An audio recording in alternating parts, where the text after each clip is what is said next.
Introduction दिए थे कि कॉम्प्लेक्स सब्स्टिट्यूएंट का नोमेनक्लेचर कैसे करते हैं, बस अभी हम लोग उसमें थोड़ा बहुत मॉडिफिकेशंस करेंगे और थोड़ा बहुत प्रॉपर रूल्स के साथ बात कर लेंगे और इसके बाद हम लोग का एग्जांपल्स वाला पार्ट शुरू हो जाएगा। तो उसमें पॉइंट नोट करना शुरू करो। रूल्स और नोमेनक्लेचर। आज मेरा हैंडराइटिंग थोड़ा खराब रहेगा क्योंकि बहुत दिनों से हम लिखे नहीं है, तो इसलिए लिखने टाइम ऐसा थोड़ा अजीब टाइप का हो रहा है। रूल्स और नोमेनक्लेचर ऑफ कॉम्प्लेक्स सब्स्टिट्यूएंट। वैसे मेरा हैंडराइटिंग पहले भी खराब ही रहता था, कुछ लोग सोच रहा होगा मन ही मन पहले कौन सा अच्छा था सर आपका, पहले भी तो बेकार ही लिखते थे। चलो ध्यान दो, अगर हम लोग कॉम्प्लेक्स सब्स्टिट्यूएंट वाले पार्ट का नोमेनक्लेचर करते हैं तो उस केस में जैसे एक सिंपल सा रूल तो ये है कि हम लोग जो अल्केन अल्कीन अल्काइन का नोमेनक्लेचर कर देते हैं, करना वही है, उसमें डिफरेंस नहीं है, बस एक छोटे से मॉडिफिकेशन के साथ कि जब हम लोग अल्केन अल्कीन अल्काइन का नोमेनक्लेचर करते थे तो वहां पे पेरेंट चेन में डिसाइड करने के बाद नंबरिंग का एक रूल हुआ करता था कि नंबरिंग हम लोग लेफ्ट साइड से शुरू करें कि राइट साइड से शुरू करें। यहाँ पे एक चीज एकदम फिक्स होगा कि कोई भी कार्बन अगर पेरेंट चेन से अटैच्ड है तो हमेशा पेरेंट चेन से अटैच्ड कार्बन से ही कार्बन चेन शुरू होगा, एकदम बिल्कुल फिक्स्ड होगा और हमेशा यही कार्बन नंबर 1 होगा। मतलब सिंपली ऐसा कंसिडर कर सकते हैं हम लोग, पेरेंट चेन से attached carbon will be carbon number 1, और क्योंकि वही कार्बन नंबर 1 है तो चेन यहीं से शुरू होगा। जैसे देख के ऐसा लग रहा है कि चेन तो यहाँ से शुरू हो सकता है फिर इधर से शुरू हो सकता है, लेकिन ऐसा नहीं कंसिडर करेंगे क्योंकि ये कार्बन लेफ्ट वाला है, ये पेरेंट चेन से डायरेक्टली अटैच नहीं है, राइट वाले साइड का कार्बन भी पेरेंट चेन से डायरेक्टली अटैच नहीं है। तो इस तरह के केस में हम लोग इसको चेन से शुरू नहीं कर सकते, रेदर जो कार्बन नंबर 1 है वो पेरेंट चेन से अटैच्ड कार्बन होना चाहिए और यहाँ से आइदर ये लेफ्ट वाला पार्ट हो सकता है या फिर ये वाइट वाला चेन हो सकता है। तो हम लोग के पास कार्बन नंबर 1 ये फिक्स्ड है, अब वहां से तुमको जैसे चेन सेलेक्ट करना है कर लो, उसके लिए कोई दिक्कत नहीं है, ऐसा मानते हुए चल सकते हैं। तो पॉइंट नोट कर लो यहाँ पे रूल्स में। सबसे पहला, the carbon attach to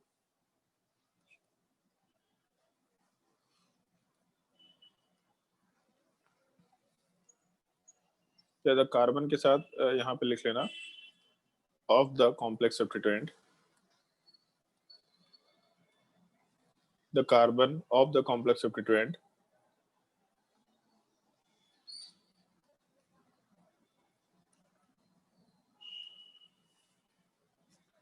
attached to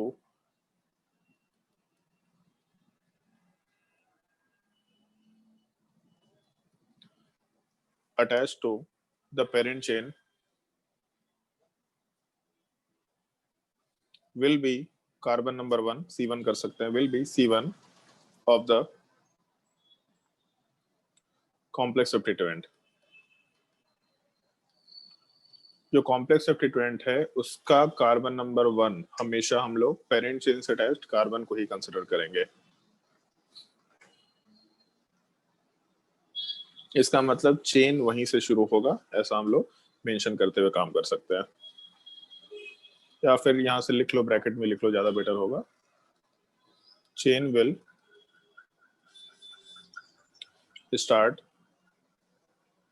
from C1 for that complex substituent।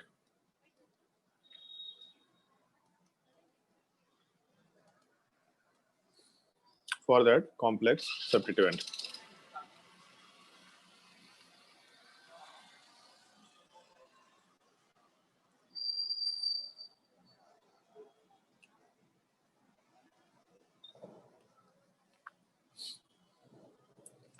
उसके बाद सेकंड रूल वाले पार्ट एक्चुअल में थोड़ा सिंपल सा है, इसमें कोई दिक्कत नहीं है।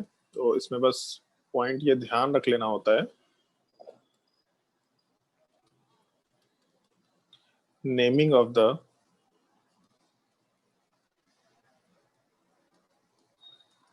complex substituent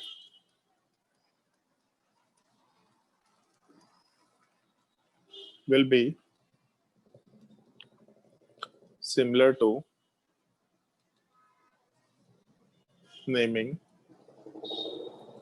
of the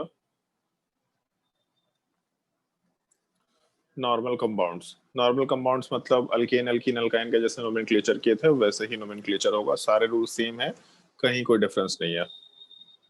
बस कार्बन नंबर 1 सेलेक्ट करने वाला पार्ट फिक्स है, चेन वहीं से शुरू होगा, ये फिक्स है। बाकी जो भी नोमेनक्लेचर के रूल्स है कि सब्स्टिट्यूएंट में डाई ट्राई टेट्रा उसका पोजीशन मेंशन करो, चेन का लेंथ है तो उससे वर्ड रूट मेंशन करो, अल्केन अल्कीन अल्काइन है ये सब चीज मेंशन करो, वो सब चीज वैसे का वैसे हम लोग को कंसिडर करते हुए काम करना होता है। थर्ड पॉइंट,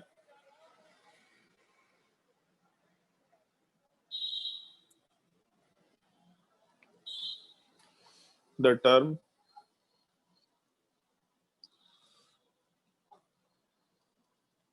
अल्केन, जैसे अगर अल्केन का नोमेनक्लेचर करते तो लास्ट में एन आता है, तो इस चीज को हम लोग, क्योंकि ये कॉम्प्लेक्स सब्स्टिट्यूएंट है सब्स्टिट्यूएंट, नोमेनक्लेचर भले अल्केन के जैसा की है बट लास्टली ये सब्स्टिट्यूएंट है, तो अल्केन वाले पार्ट जैसे लास्ट में मान लो प्रोपेन आएगा, ब्यूटेन आएगा, मीथेन आएगा, तो उस अल्केन वाले पार्ट को हम लोग सब्स्टिट्यूएंट नेम अल्काइल में कन्वर्ट कर देंगे, तो पेंटाइल, ब्यूटाइल, प्रोपाइल इस तरीके से मेंशन कर सकते हैं।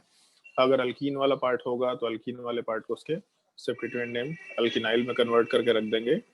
अगर अल्काइन वाला पार्ट होगा तो अल्काइन वाले पार्ट को हम लोग आराम से सब्स्टिट्यूएंट नेम अल्काइनाइल में कन्वर्ट कर देंगे। इस तरीके का एक बेसिक पार्ट अपने को थोड़ा ध्यान रखते हुए काम करना होता है। नोमेनक्लेचर करने के बाद हम लोग ऐसा एक कन्वेंशन लेके चल सकते हैं। कुछ कॉमन नेम्स वाले पार्ट है, लास्ट क्लास में बताना था शायद से, तो आज हम लोग डिस्कस करेंगे उसको। पहले कुछ बेसिक एग्जांपल डिस्कस करेंगे, उसके अलावा सम अदर फैक्टर्स में उन चीजों को इंक्लूड करेंगे हम लोग, या some other points to remember में इंक्लूड कर लेंगे।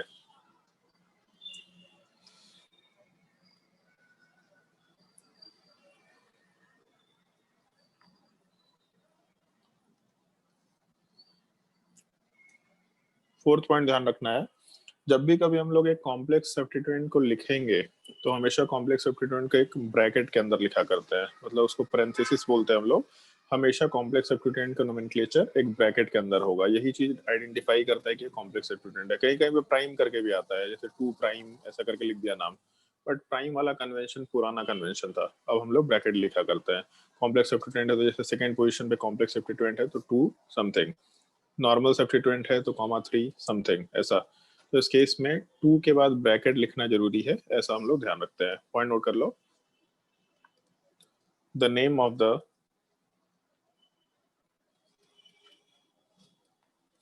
complex substituent is written in parenthesis। parenthesis का मतलब हो गया हम लोग का ब्रैकेट वाला पार्ट, along with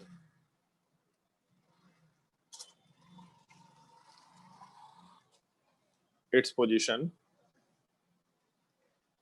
जैसा हम लोग सिंपल सब्स्टिट्यूएंट में लिखते थे 2 ब्रोमोब्यूटेन, तो सिमिलर टाइप से 2 के बाद डैश ब्रैकेट में कॉम्प्लेक्स सब्स्टिट्यूएंट का नाम ऐसा लिखते हुए काम करना है हम लोग को। इस एक चीज का थोड़ा ध्यान रखना है, with its position.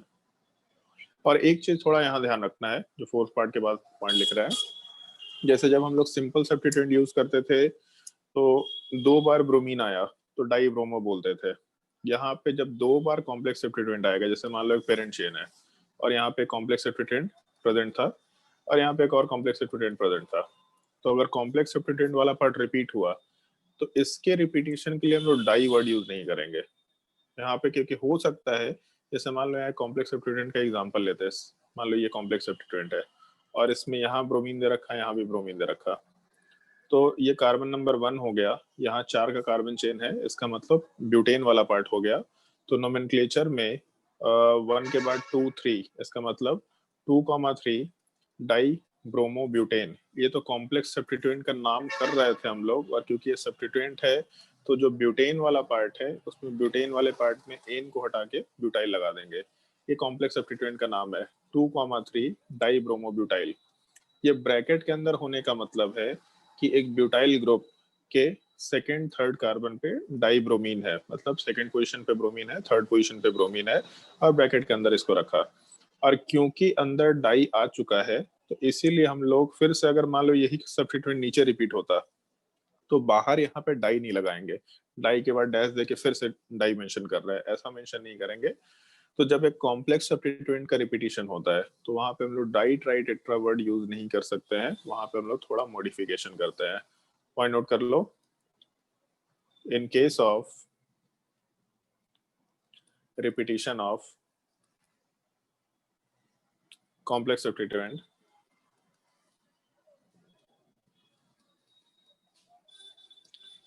in case of repetition of complex substituents,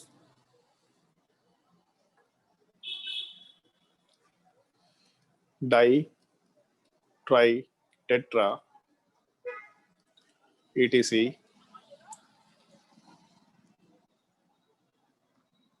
are not used. Rather,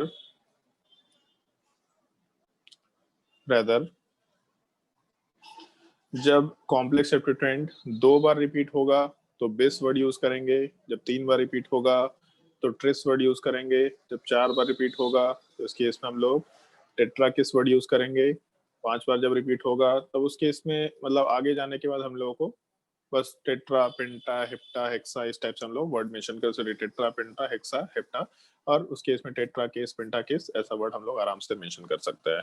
तो इस चीज का ध्यान रखना है, जब रिपीटिशन होगा तो उस केस में डाई, ट्राई, टेट्रा, पेंटा के जगह पे बिस, ट्रिस, टेट्रा केस, पेंटा केस इस टाइप से हम लोग वर्ड यूज करेंगे।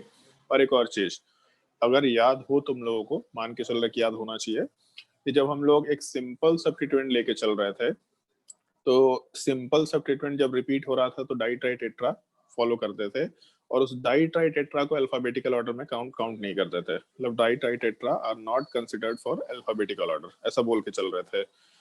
तो यहाँ पे जब बिस ट्रेस वाला पार्ट है, ये पार्ट एक रिपीटिशन को मतलब नंबर ऑफ अकरेंस को रिप्रेजेंट कर रहा है, तो इसलिए फिर से इसको हम लोग अल्फाबेटिकल ऑर्डर में कंसिडर नहीं करेंगे, इस एक चीज का ध्यान रखना है। इसके नीचे इसी पॉइंट के अंदर पॉइंट मेंशन कर लेना है, बिस trace etc are not considered for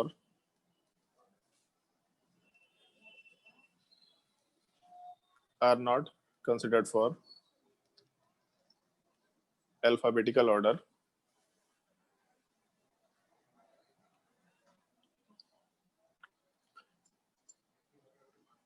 but एक चीज ध्यान रखना है इसके नीचे, ये हम पहले मेंशन कर चुके हैं, यहाँ पे ध्यान भी रखना है। If die tri tetra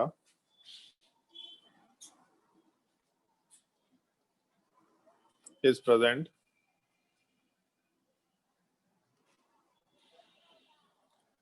in the complex substituent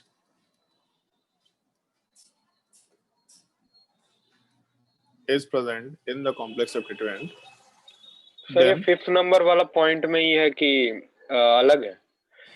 नहीं, 5th नंबर वाली पॉइंट पे कंटिन्यू कर रहा है। ठीक है। If ditrittetra is present in the complex substituent, then it will be considered in the alphabetical order.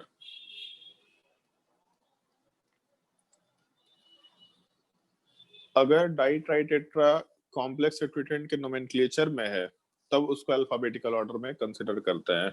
अगर डाइट्राइटेट्रा सिंपल सब्स्टिट्यूएंट के आगे लगा होता तो सिंपल सब्स्टिट्यूएंट के केवल नंबर ऑफ अकरेंस को रिप्रेजेंट कर रहा है, वहां पे हम लोग उसको अल्फाबेटिकल ऑर्डर में नहीं लेते थे। इस एक चीज का थोड़ा ध्यान रखना, जैसे अगर जैसे ऊपर लिखा था ना डाई ब्रोमो ब्यूटाइल, तो डाई ब्रोमो ब्यूटाइल अब उस कॉम्प्लेक्स सब्स्टिट्यूएंट के नाम का इंटीग्रल पार्ट हो गया है, तो इसीलिए अब उस चीज को हम लोग अल्फाबेटिकल ऑर्डर में कंसिडर करेंगे।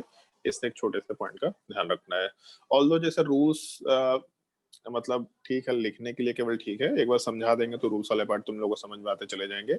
शुरू का 3 4 5 एग्जांपल्स हम खुद से सॉल्व करके दिखाएंगे, 1 2 एग्जांपल्स तुमको सॉल्व करना है, फिर हम लोग थोड़ा उसमें मॉडिफिकेशंस करना शुरू करेंगे। और जिससे जिससे जो सवाल पूछेंगे वो केवल उस सवाल का जवाब देगा, जितना हम पूछेंगे बस उतना ही, उससे ज्यादा कुछ नहीं करने का है। 1 2 एग्जांपल्स पहले हम खुद से सॉल्व करके दिखा। तो मान लो अगर ये कंपाउंड दे रखा और हम इसमें कार्बन के ऊपर हाइड्रोजन नहीं डाल रहे, उसको हम हटा करके चल रहे हैं,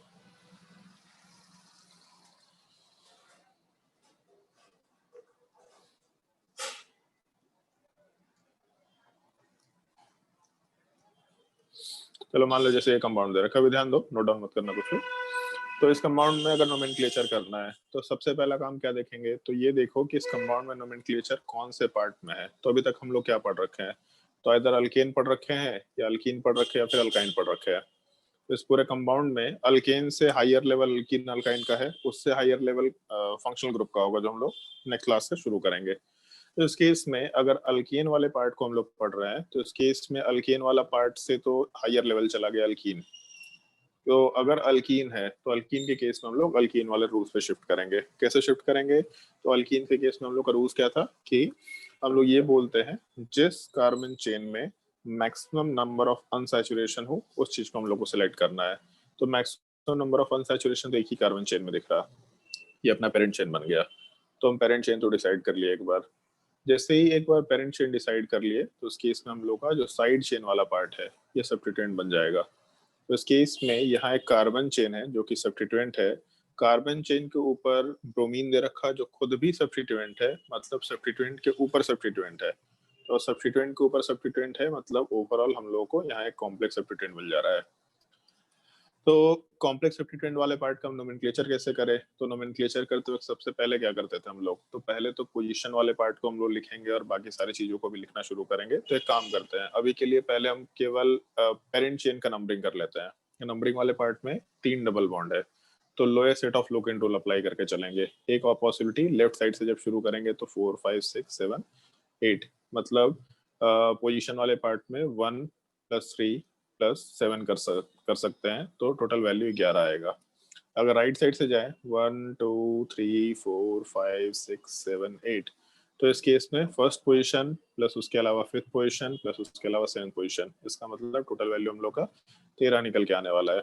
तो lowest set of Loken rule 11 को फॉलो कर रहा है, मतलब ये ऊपर वाला पार्ट नंबरिंग का फॉलो करेंगे, नीचे वाले पार्ट को तो फॉलो नहीं करेंगे। तो पेरेंट चेन डिसाइड हो गया, पेरेंट चेन का नंबरिंग हो गया, ये 2 चीजें हो गई। अब क्या करना है अपने को, तो अब इसके बाद कॉम्प्लेक्स सब्स्टिट्यूएंट का नोमेनक्लेचर करना है।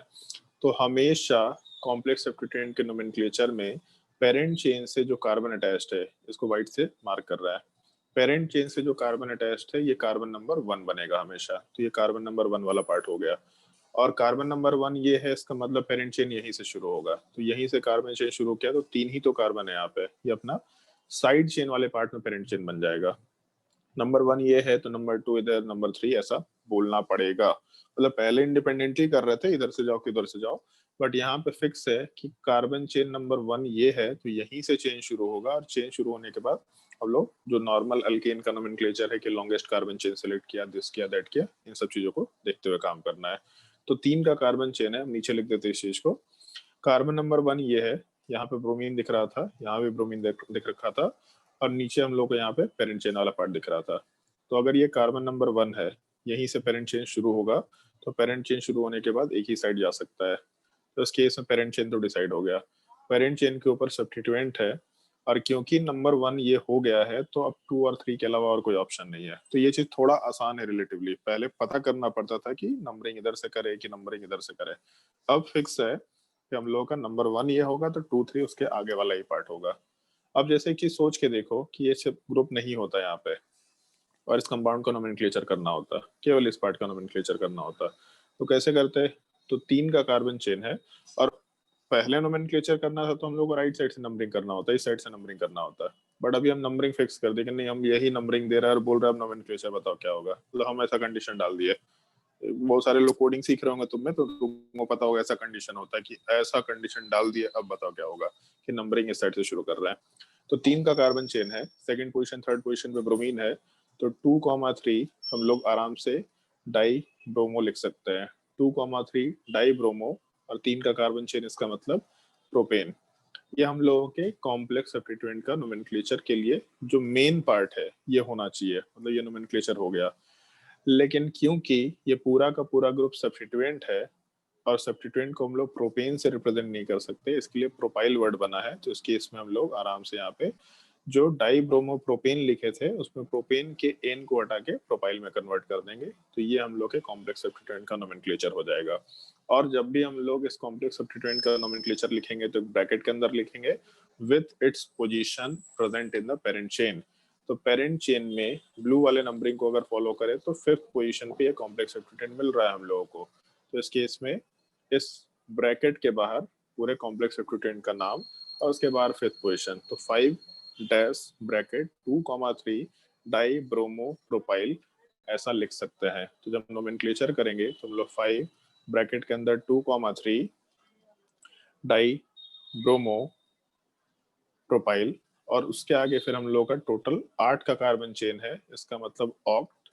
और ऑक्ट वाले पार्ट में क्योंकि 2 से ज्यादा डबल बॉन्ड है, 2 या 2 से ज्यादा डबल बॉन्ड है, तो वर्ड रूट के आगे ए लगाया करते हैं। बताया था कि जब भी कभी डाई इन ट्राई इन होगा तो वर्ड रूट के आगे ए लगा देंगे। तो ऑक्टा और ऑक्टा के बाद 137 ऑक्टा 1,3,7 और उसके अलावा 3 डबल बॉन्ड है तो इसलिए ट्राई इन वर्ड मेंशन कर सकते हैं। और यहाँ पे हम लोग का जो सब्स्टिट्यूएंट है इसको ब्रैकेट में रखेंगे। तो 5th पोजीशन पे 2,3 die bromo propyl octa 137 try in, ये कंपाउंड का कंप्लीट नोमेनक्लेचर कंसीडर किया जा सकता है। अगर किसी को इस एग्जांपल में डाउट है कहीं पे तो पूछो, और डाउट नहीं है तो छापना शुरू करो।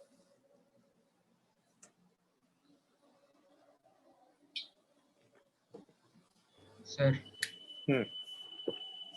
सर ये कॉम्प्लेक्स सब्स्टिट्यूएंट के नोमेनक्लेचर के बाद वो 1,3,7 वाला पार्ट नहीं क्लियर हो रहा। मान लो कॉम्प्लेक्स सब्स्टिट्यूएंट नहीं होता तो कंपाउंड का नोमेनक्लेचर कैसे करते हैं? तो हम लोग लिखते हैं ना, जब अल्कीन का नोमेनक्लेचर करते हैं तो अल्कीन ऐसा लिखते हैं, तो जो डबल बॉन्ड उसका पोजीशन लिखते हैं ना हम लोग। अच्छा हाँ सर, क्लियर हो गया उसके बाद फिर। ओके, और कोई डाउट किसी को?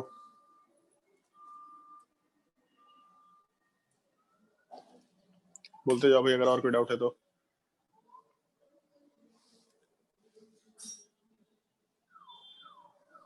सर एक सब्स्टिट्यूएंट होगा तो हाँ, सर ये वाला समझ नहीं है कि नंबरिंग कैसे करेंगे उसमें। एक सब्स्टिट्यूएंट होगा मतलब सर एक कार्बन चेन है और उसके ऊपर सब्स्टिट्यूएंट के ऊपर सब्स्टिट्यूएंट है, तो सर वो हाँ। नंबरिंग समझ नहीं आया। सर अगर दो नहीं, सब्स्टिट्यूएंट हुआ नंबरिंग सब्स्टिट्यूएंट सब डिसाइड नहीं होगा, ये चीज थोड़ा आसान है यहाँ पे। अगर हम लोगों के पेरेंट चेन से एक साइड चेन अटैच्ड है जिसके ऊपर सब्स्टिट्यूएंट्स है, तो हम लोग को जो साइड चेन के ऊपर सब्स्टिट्यूएंट से कोई मतलब नहीं रहेगा। पेरेंट चेन से जो कार्बन अटैच्ड होगा वहीं से नंबरिंग शुरू करना है, कार्बन नंबर 1 उसी को देना। आगे के एग्जांपल्स में इस चीज को डिस्कस करेंगे अभी हम, ठीक है? तो समझ में आ जाएगा। सर। और कोई डाउट?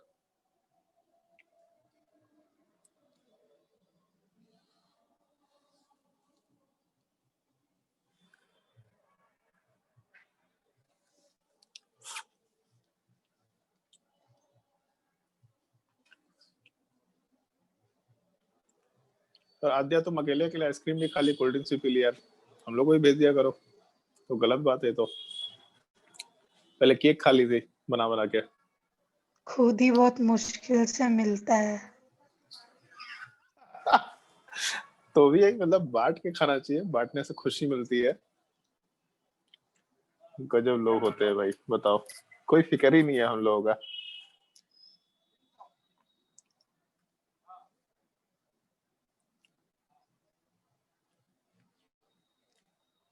अगर नोट कर लिया होगा तो हम लोग दूसरे एग्जांपल में आएंगे। वैसे एक अच्छा न्यूज है तुम लोगों के लिए, हम लोगों के यूट्यूब चैनल पे 600 सब्सक्राइबर प्लस हो गया है। ये अच्छी चीज है, सब्सक्राइबर धीरे धीरे बढ़ रहा है, हम लोग का जो व्यू आवर्स है वो भी बढ़ रहा है धीरे धीरे, और लोग हम लोग के वीडियोस को फॉलो कर रहे हैं, शायद अच्छा पढ़ा रहे होंगे।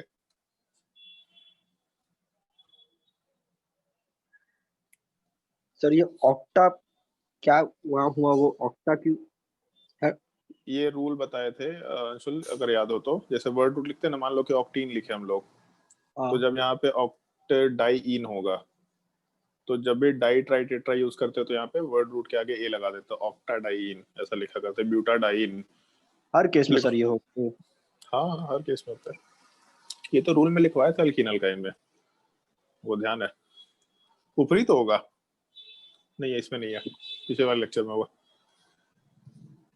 सर हाँ सर लेकिन अगर ऐसा हो कि जैसे हेप 2 इन और 5 आइन, तो उसमें तो हेप्टा नहीं होगा ना? नहीं, वहाँ हेप्टा नहीं होगा। जब तक डाई वर्ड यूज नहीं होगा डाई इन ट्राइन में, तब तक नहीं लगाएंगे, ठीक है।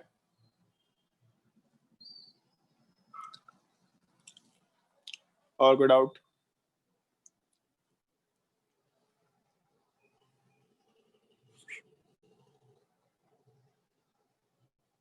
चलो तो दूसरा एग्जांपल देखते हैं, अगर नोट नहीं किया हुआ तो बता देना। सेकंड एग्जांपल चलो ऐसा देख लेते हैं, और जो वो पूछी थी क्या बोलते हैं दीक्षा, वैसा एग्जांपल देख लेते हैं।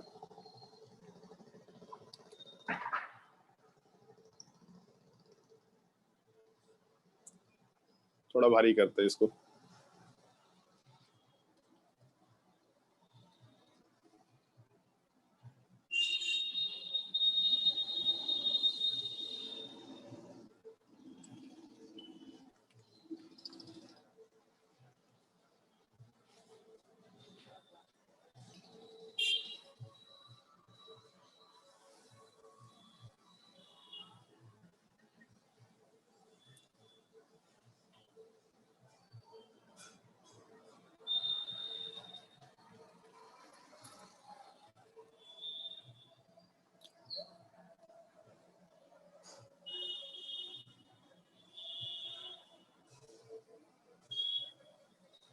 चलो ध्यान दो, सवाल थोड़ा भारी है।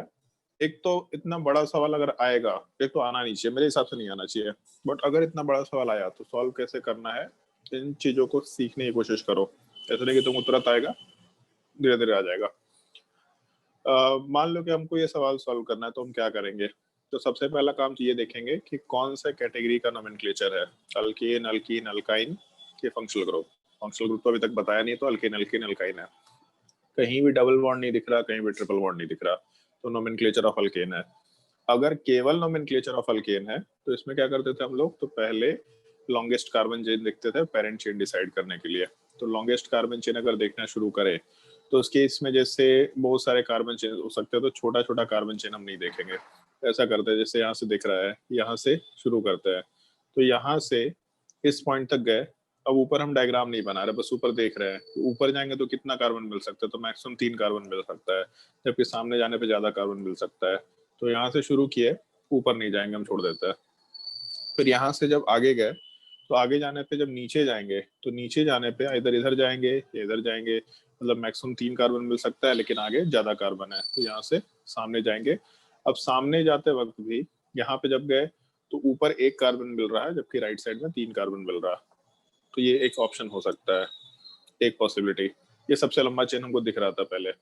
दूसरा ऑप्शन ये देख लेते हैं कि मान लो हम लोग लेफ्ट साइड से शुरू करते हैं, तो लेफ्ट साइड से शुरू करने पे यहाँ तक गए, तो यहाँ के ऊपर जाने पे 1 कार्बन मिलेगा, जबकि आगे जाने पे बहुत सारा कार्बन दिख रहा, तो ऊपर छोड़ देते हैं।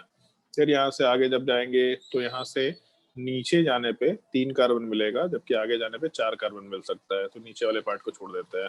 फिर यहाँ से आगे जाएंगे तो यहाँ से ऊपर जाने पे 3 कार्बन मिल रहा, यहाँ से अच्छा यहाँ थोड़ा सा एक छोटा सा चेंज कर ले,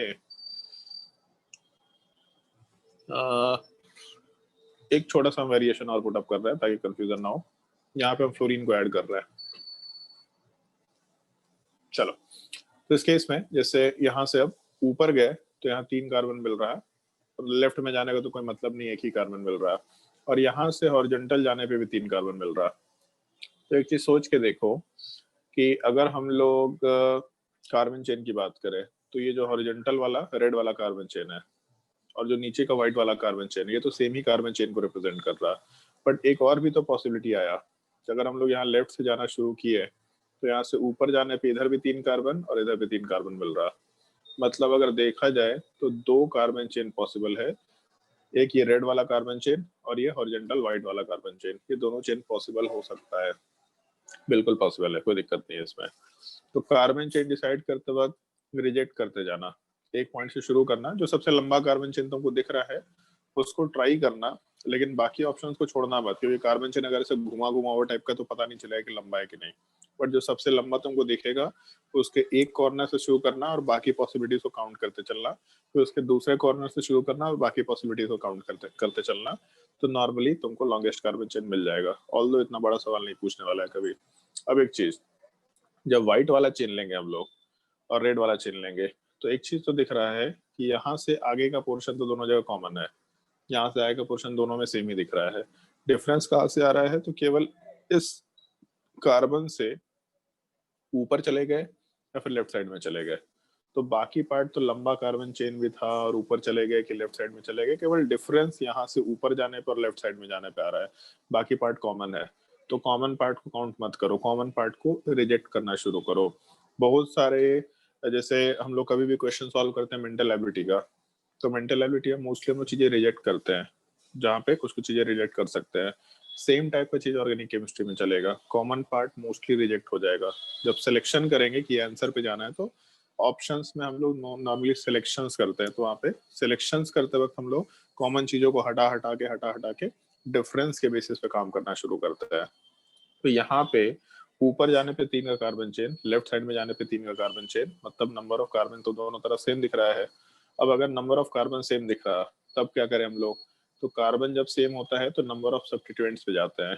तो जो पार्ट कॉमन था, मतलब यहाँ से लेकर के यहाँ तक का पार्ट, जो पार्ट कॉमन है इस सब इफेक्ट भी कॉमन होगा तो इसको छोड़ देते हैं। जहां से डिफरेंस आया, मतलब यहाँ से लेके इधर तक के पार्ट में डिफरेंस आया या फिर ऊपर वाले पार्ट में डिफरेंस आया, केवल इसको देखते हैं। तो इस केस में व्हाइट वाले साइड में 1 सब्स्टिट्यूएंट, 2 सब्स्टिट्यूएंट, 3 सब्स्टिट्यूएंट प्रेजेंट है।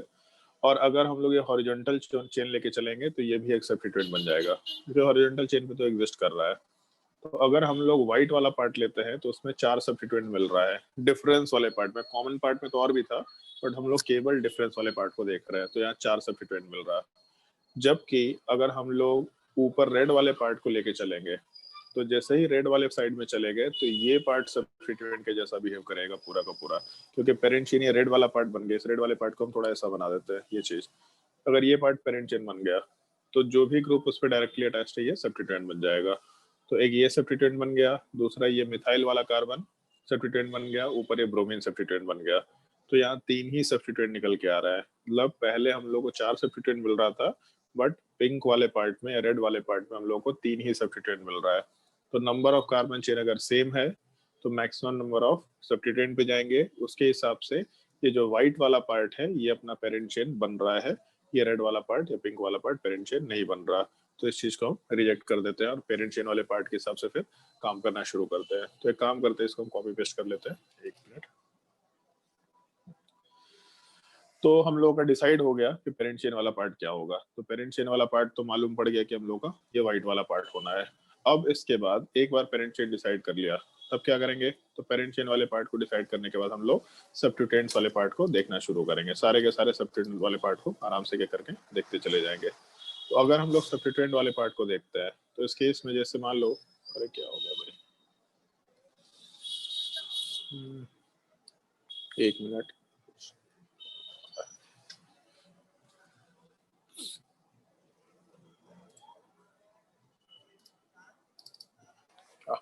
हम लोग सब्स्टिट्यूएंट वाले पार्ट को देखना शुरू करते हैं। तो जो सब्स्टिट्यूएंट वाला पार्ट है उसमें एक तो ये ब्रोमीन वाला पार्ट सब्स्टिट्यूएंट है, नीचे क्लोरीन वाला पार्ट सब्स्टिट्यूएंट है, फ्लोरीन वाला पार्ट पेरेंट चेन से डायरेक्टली अटैच्ड है तो सब्स्टिट्यूएंट है। इधर राइट साइड में ब्रोमीन पेरेंट चेन से डायरेक्टली अटैच्ड है तो सब्स्टिट्यूएंट है। और इसके अलावा अगर देखो तो ये पूरा ग्रुप हम लोग का पेरेंट चेन से डायरेक्टली अटैच्ड है, नीचे का पूरा ग्रुप पेरेंट चेन से डायरेक्टली अटैच्ड है, और ये भी पूरा ग्रुप पेरेंट चेन से डायरेक्टली अटैच्ड है। तो टोटल मिला के हम लोगों को 7 सब्स्टिट्यूएंट मिल रहा है। लेकिन इस ऊपर वाले सब्स्टिट्यूएंट में हम लोग को एक कार्बन चेन मिल रहा है जिसमें ब्रोमीन खुद भी एक सब्स्टिट्यूएंट है, मतलब सब्स्टिट्यूएंट के ऊपर सब्स्टिट्यूएंट है। नीचे भी एक कार्बन चेन मिल रहा है जिसमें ब्रोमीन खुद भी एक सब्स्टिट्यूएंट है, मतलब सब्स्टिट्यूएंट के ऊपर सब्स्टिट्यूएंट है। और ये बॉक्स में भी कार्बन वाले पार्ट के ऊपर 2 क्लोरीन ग्रुप दे रखा, मतलब सब्स्टिट्यूएंट के ऊपर सब्स्टिट्यूएंट है। तो एक चीज सोच के देखो कि अगर हम लोग व्हाइट वाले पार्ट को पेरेंट चेन माने तो उस केस में फिर हम लोग को जो सब्स्टिट्यूएंट्स मिल रहे थे उसमें 3 सब्स्टिट्यूएंट्स ऐसे थे जिसमें सब्स्टिट्यूएंट्स के अंदर और भी सब्स्टिट्यूएंट्स एग्जिस्ट कर रहा है, मतलब कार्बन चेन के ऊपर सब्स्टिट्यूएंट है। मतलब ये पार्ट और ये तीसरा पार्ट, ये तीनों कॉम्प्लेक्स सब्स्टिट्यूएंट है, ऐसा कंसिडर करते हुए चल रहा है। तो 4 तो सिंपल सब्स्टिट्यूएंट है, 4 कॉम्प्लेक्स सब्स्टिट्यूएंट है। और जब नोमेनक्लेचर करना शुरू करेंगे तो अल्केन के नोमेनक्लेचर में पहले हम लोग नंबरिंग किया करते हैं। नंबरिंग इधर से करें तो जिस साइड से जाने पे सब्स्टिट्यूएंट पहले मिलता हो, तो लेफ्ट साइड से गए तो सेकंड नंबर पे सब्स्टिट्यूएंट मिल रहा है, राइट साइड से जाने पे थर्ड नंबर पे पहला सब्स्टिट्यूएंट मिल रहा है। तो जिस साइड से जाने पे पहले हम लोग को सब्स्टिट्यूएंट मिल रहा हो, नंबरिंग उस साइड से करेंगे, मतलब नंबरिंग हम लोग आराम से लेफ्ट साइड से कर सकते हैं। तो एक तो 10 का कार्बन चेन नंबरिंग हो गया। अब हम लोग सब्स्टिट्यूएंट्स का नोमेनक्लेचर करना अगर शुरू करें तो ये कॉम्प्लेक्स सब्स्टिट्यूएंट 1, कॉम्प्लेक्स सब्स्टिट्यूएंट 2 और कॉम्प्लेक्स सब्स्टिट्यूएंट 3 वाले पार्ट को देखते हैं। तो इस केस में पहले थर्ड वाले का नोमेनक्लेचर कर लेते हैं। थर्ड वाला पार्ट हमको सिंपल सा दिख रहा है। थर्ड वाले पार्ट में कार्बन है जिसके ऊपर 2 क्लोरीन दे रखा। अगर इन दोनों का नोमेनक्लेचर करें तो कार्बन वाला पार्ट पेरेंट चेन से डायरेक्टली अटैच्ड है, मतलब ये कार्बन नंबर 1 बनेगा। पॉइंट ये है कि यहाँ पे एक ही कार्बन ही है और कोई कार्बन नहीं है, तो यही अपना पेरेंट चेन बनना चाहिए। तो इस केस में इस एक कार्बन वाले पार्ट के ऊपर 2 क्लोरीन ग्रुप दे रखा है। तो अगर मिथाइल ग्रुप है, केवल एक ही कार्बन है, तो और कुछ हो भी नहीं सकता वहां पे। तो पोजीशन 2 या ना 2, जैसे अगर इसका नोमेनक्लेचर करते हैं तो कार्बन नंबर 1 पे 2 क्लोरीन है, तो 1,1 और उसके अलावा 2 क्लोरीन है तो डाई क्लोरो लिख सकते हैं। और क्योंकि मिथेन है, मतलब एक कार्बन है तो मिथेन होना चाहिए, बट ये पूरा ग्रुप एक कॉम्प्लेक्स सब्स्टिट्यूएंट है तो एन हटा के यहाँ पे मिथाइल लगा देंगे और इस पूरे पार्ट को ब्रैकेट के अंदर रखेंगे, ये अपना नोमेनक्लेचर होगा। 1,1 यहाँ 2 या फिर नहीं 2 कोई दिक्कत नहीं है, क्योंकि मिथाइल वाला पार्ट एक ही कार्बन है तो और कुछ हो भी नहीं सकता, तो इसलिए हम लोग आराम से डाई क्लोरो मिथाइल भी लिखेंगे तो सही ऑप्शन माना जा सकता है। तो इसका तो नोमेनक्लेचर हो गया। दूसरे वाले ग्रुप्स की बात करते हैं। तो इस केस में जैसे 4th नंबर वाले कार्बन पे जो ग्रुप है, पहले इसको हम ड्रॉ कर लेते हैं। तो इस केस में ऐसा कुछ ग्रुप दे रखा है कि 4 कार्बन है ऐसा, एक मिनट, 1 2 3 4, और इसमें यहाँ ब्रोमीन दिख रहा है और ये जो बीच वाला कार्बन है ये पेरेंट चेन से अटैच्ड है, ऐसा मानते हुए चल रहा है। तो इस केस में हम लोग नंबरिंग करते वक्त सबसे पहले तो ये कार्बन नंबर 1 बनाएंगे। पेरेंट चेन से जो कार्बन अटैच्ड है वो कार्बन नंबर 1 है। अब यहाँ से अगर ये कार्बन नंबर 1 है तो चेन यहीं से शुरू होगा। आइदर कार्बन यहाँ से लेफ्ट साइड में जा सकता है या फिर कार्बन वाले पार्ट को लेके यहाँ से राइट साइड में जा सकता है। जब कार्बन चेन वहीं से शुरू होगा, वहीं से रस्सी हम लोग बांध करके आगे बात कर रहे हैं, ऐसा हम लोग कंसिडर करते हुए चल रहे हैं।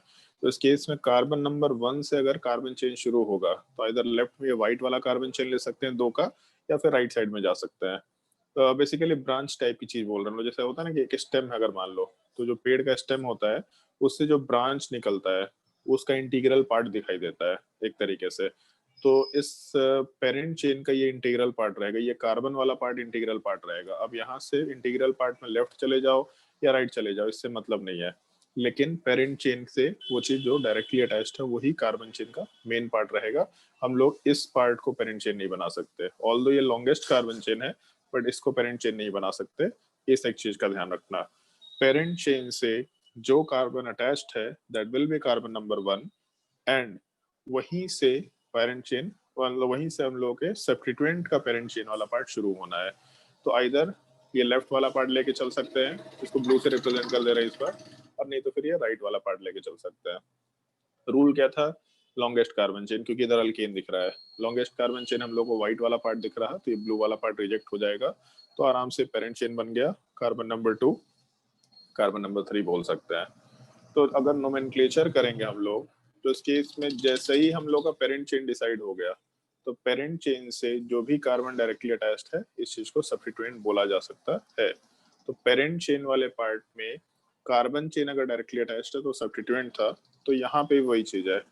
मेन पेरेंट चेन से एक साइड चेन अटैच्ड है, उस साइड चेन के ऊपर भी एक और साइड चेन अटैच्ड है, तो जो अगला साइड चेन आया लास्ट वाला वो एक सब्स्टिट्यूएंट बन जाएगा।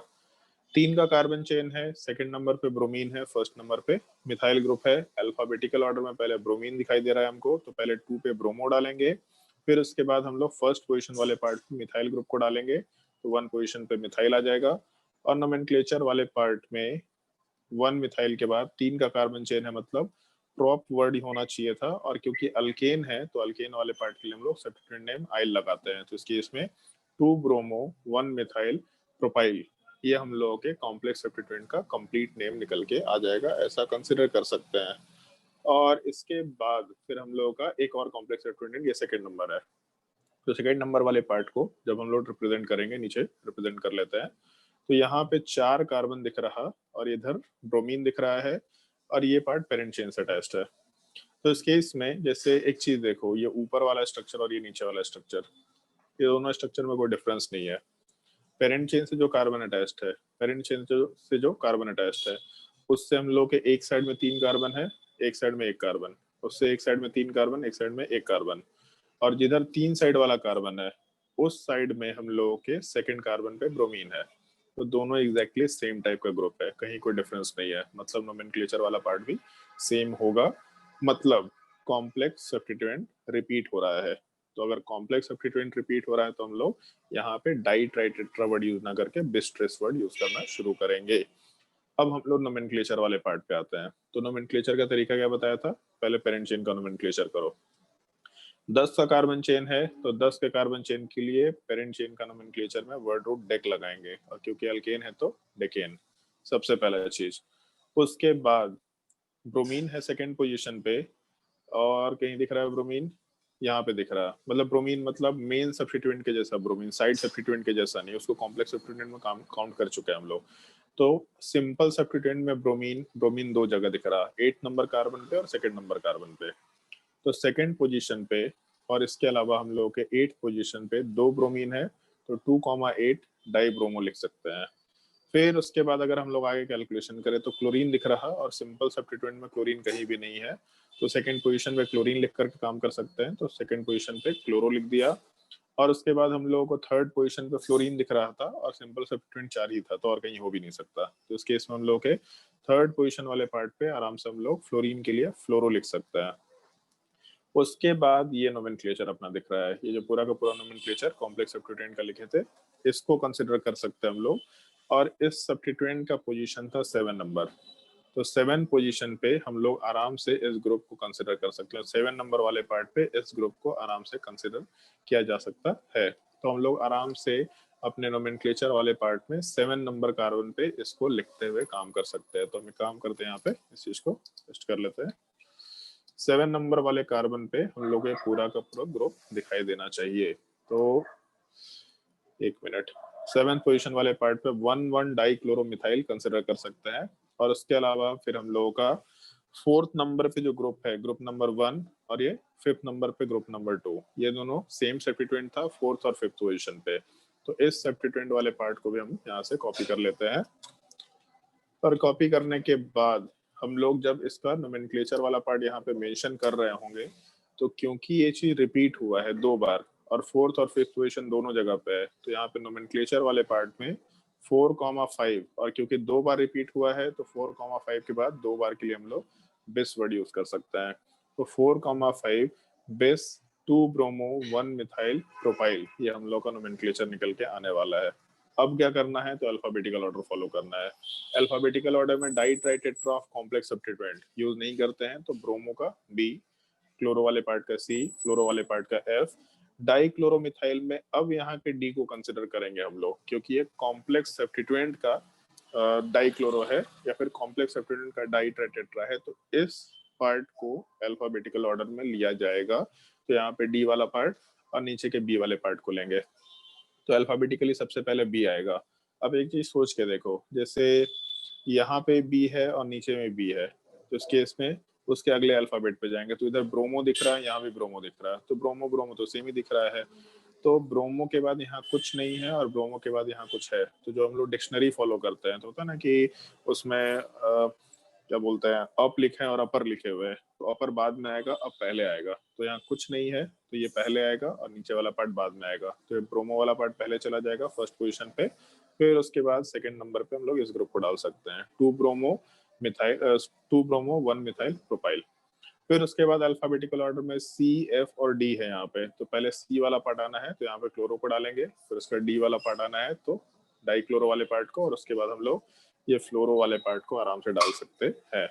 तो नोमेनक्लेचर बहुत बड़ा था, बहुत कॉम्प्लेक्स नोमेनक्लेचर है, बट अगर ये नोमेनक्लेचर समझ में आ गया तो तुमको कहीं पे कोई दिक्कत नहीं आने वाला है, एटलीस्ट अल्केन अल्कीन अल्काइन में दिक्कत नहीं आने वाला है।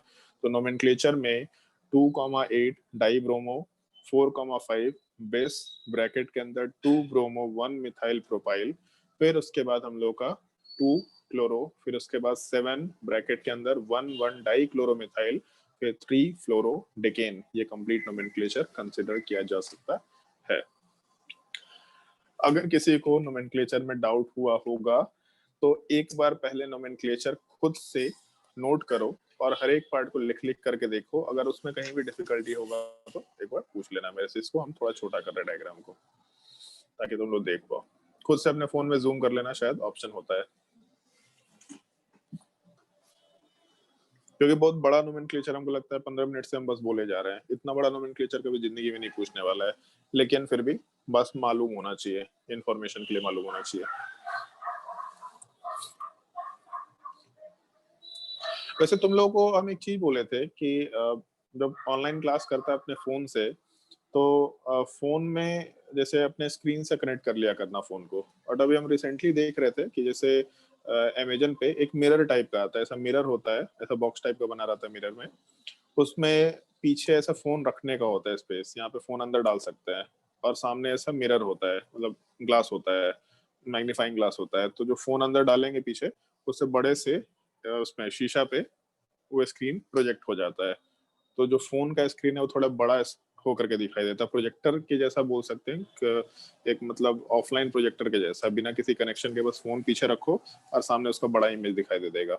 बहुत सस्ता आता है, मतलब हमको लगता है शायद 250 रुपए का आता है, 250 या 300 का। ये ट्राई कर सकते हैं अगर किसी लोगों को दिक्कत होता है फोन के स्क्रीन में, छोटे से स्क्रीन में। तो स्क्रीन साइज को थोड़ा इनहेंस करने के लिए विदाउट क्वालिटी रिडक्शन ये चीज फॉलो कर सकते हैं। ये हमको अभी रिसेंटली दिवाली के टाइम पे दिखाई दिया था, तो देख लेना अगर तुम लोगों में से किसी को लेना है तो ले सकते हैं। क्योंकि अभी ऑनलाइन क्लासेस हमको ऐसा लगता है कि मार्च तक चलेगा, क्योंकि लॉकडाउन हर जगह आ ही रहा है, केसेस हर जगह बढ़ ही रहे हैं। और इस साल मतलब इस बार और ज्यादा मुश्किल होगा, क्योंकि लोग बहुत केयरलेस हो गए हैं। कोई मास्क नहीं लगाता, सैनिटाइजर तो खत्म ही हो गया दुनिया में। तो थोड़ा सेफ्टी के साथ रहना पड़ेगा। तो आगे 3-4 महीने ऑनलाइन ही क्लास दिखाई दे रहा है हमको, तो इसलिए ले सकते हैं, कोई दिक्कत नहीं है।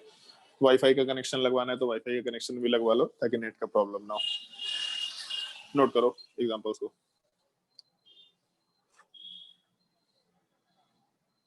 और खैर बहुत बड़ा एग्जांपल हम दिए हैं, तो नेक्स्ट एग्जांपल हम तुम लोग को सॉल्व करने के लिए देने वाले हैं। खुद से तुम लोग को ट्राई करना एग्जांपल।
अद्या समझ में आया?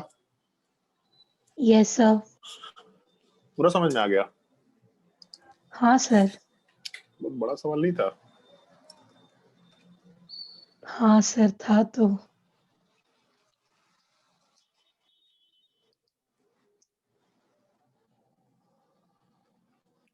रिद्धिमा, सर आप होमवर्क में भी एक क्वेश्चन दिए थे जो उसमें हम केवल कॉम्प्लेक्स उसमें हम केवल ये आइडेंटिफाई करने बोले थे कि पेरेंट चिन्ह पता करना, कॉम्प्लेक्स सब्स्टिट्यूएंट क्या है ये पता करना। ऐसा ही सवाल था, बड़ा ही सवाल था।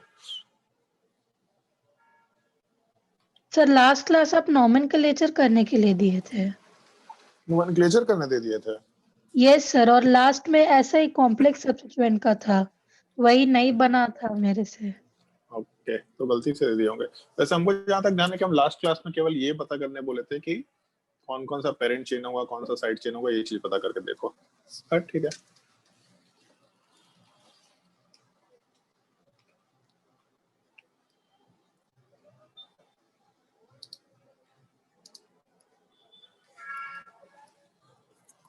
बहुत भारी भारी चीज पढ़ ले रहा है तुम लोग।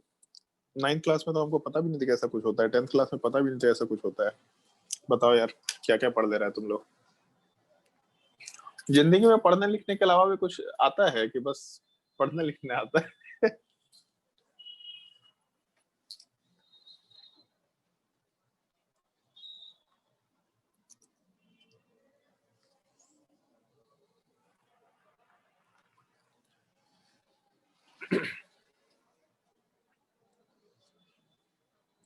अगर ऐसा ही सीरियसनेस रहा तुम लोगों का और ऐसा ही एटीट्यूड रहा पढ़ाई को लेकर के, तो अब इसे 2 साल 3 साल बाद बहुत अच्छा रैंक आएगा। बहुत अच्छा रैंक का मतलब हो सकता है कि टॉप 500 के लायक की बात कर रहे हैं हम लोग। जो टॉप 500 मतलब टॉप 1000 में नहीं, टॉप 500 की बात कर रहे हैं। तो ये 11th-12th में थोड़ा प्रॉब्लम है। 11th-12th में बोकारो में थोड़ा पढ़ाने को लेके प्रॉब्लम है। लोग स्कूल के एग्जाम में ज्यादा इंक्लिनेशन रखते हैं, तो स्कूल के हिसाब से काम करना पड़ता है, तो इंडिपेंडेंट होकर नहीं पढ़ा पाते। तो हम कोई भी एक टॉपिक अगर पढ़ाना चाहते बहुत अच्छे तरीके से, जेईई एडवांस लेवल का, नीट लेवल का, प्रॉपर तरीके से, तो नहीं पढ़ा सकते, क्योंकि स्कूल के सिलेबस में वो बहुत तेजी से खत्म कर दिया। अब स्कूल के एग्जाम के हिसाब से जल्दी जल्दी पढ़ाने की कोशिश करो। अगर अच्छे से आप कंपटीशन का कोर्स अगर कंपटीशन के लायक नहीं पढ़ाएंगे तो उसमें आप अच्छा नहीं कर सकते। और प्रैक्टिस बहुत ही मस्ट है, बहुत ही मस्ट है। प्रैक्टिस करना होता है, रेगुलरली टेस्ट दे करके उसका एनालिसिस करना होता है। ये सब चीजें मस्ट होगी।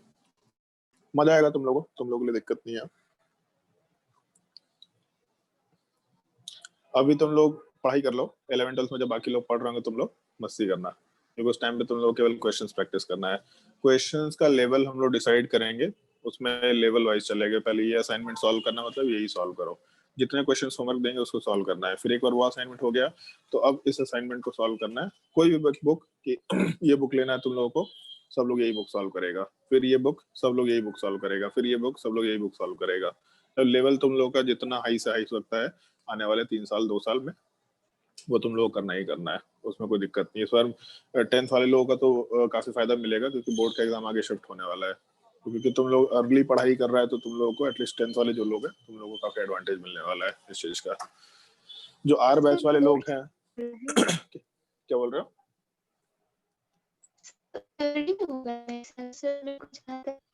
बोर्ड्स बोर्ड तुमको क्या लगता है कि बोर्ड्स एक्सटेंड नहीं होगा क्या?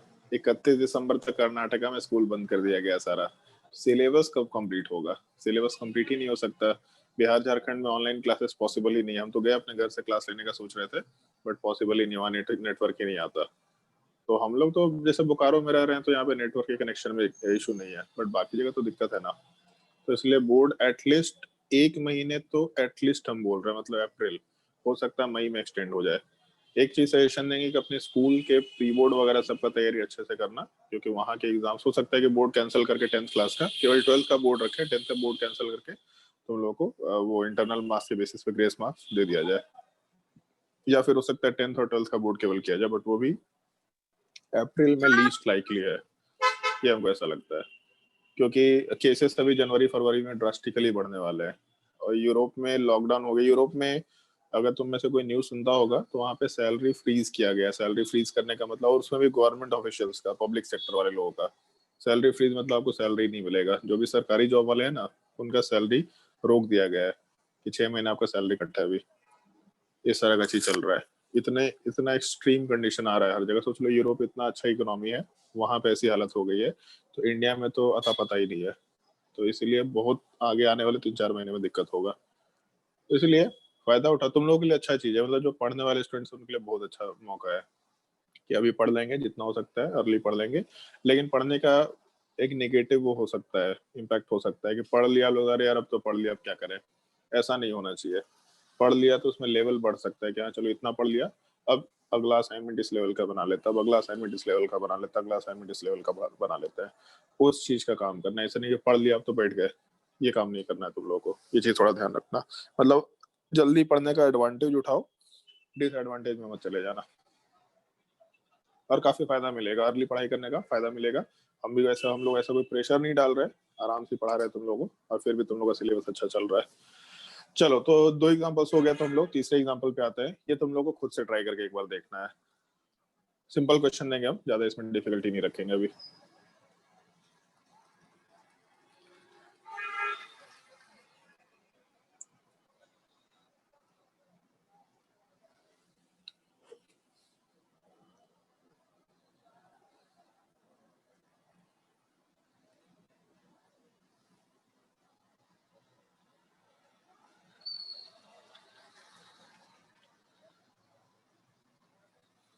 ट्राई करके देखो।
इसमें एक एक करके हम सारा चीज करते जाएंगे। पेरेंट चेन को हम व्हाइट से मार्क कर रहे हैं, फिर उसके बाद सब्स्टिट्यूएंट्स को मार्क करेंगे, फिर बाकी सारी चीजें करेंगे। सबसे पहले तो पेरेंट चेन को मार्क करते हैं। मेरे हिसाब से बहुत सारे लोगों का पेरेंट चेन ही गलत हो जाएगा। ये अपना पेरेंट चेन होना चाहिए। किसी को अगर डाउट है तो पूछ सकता है।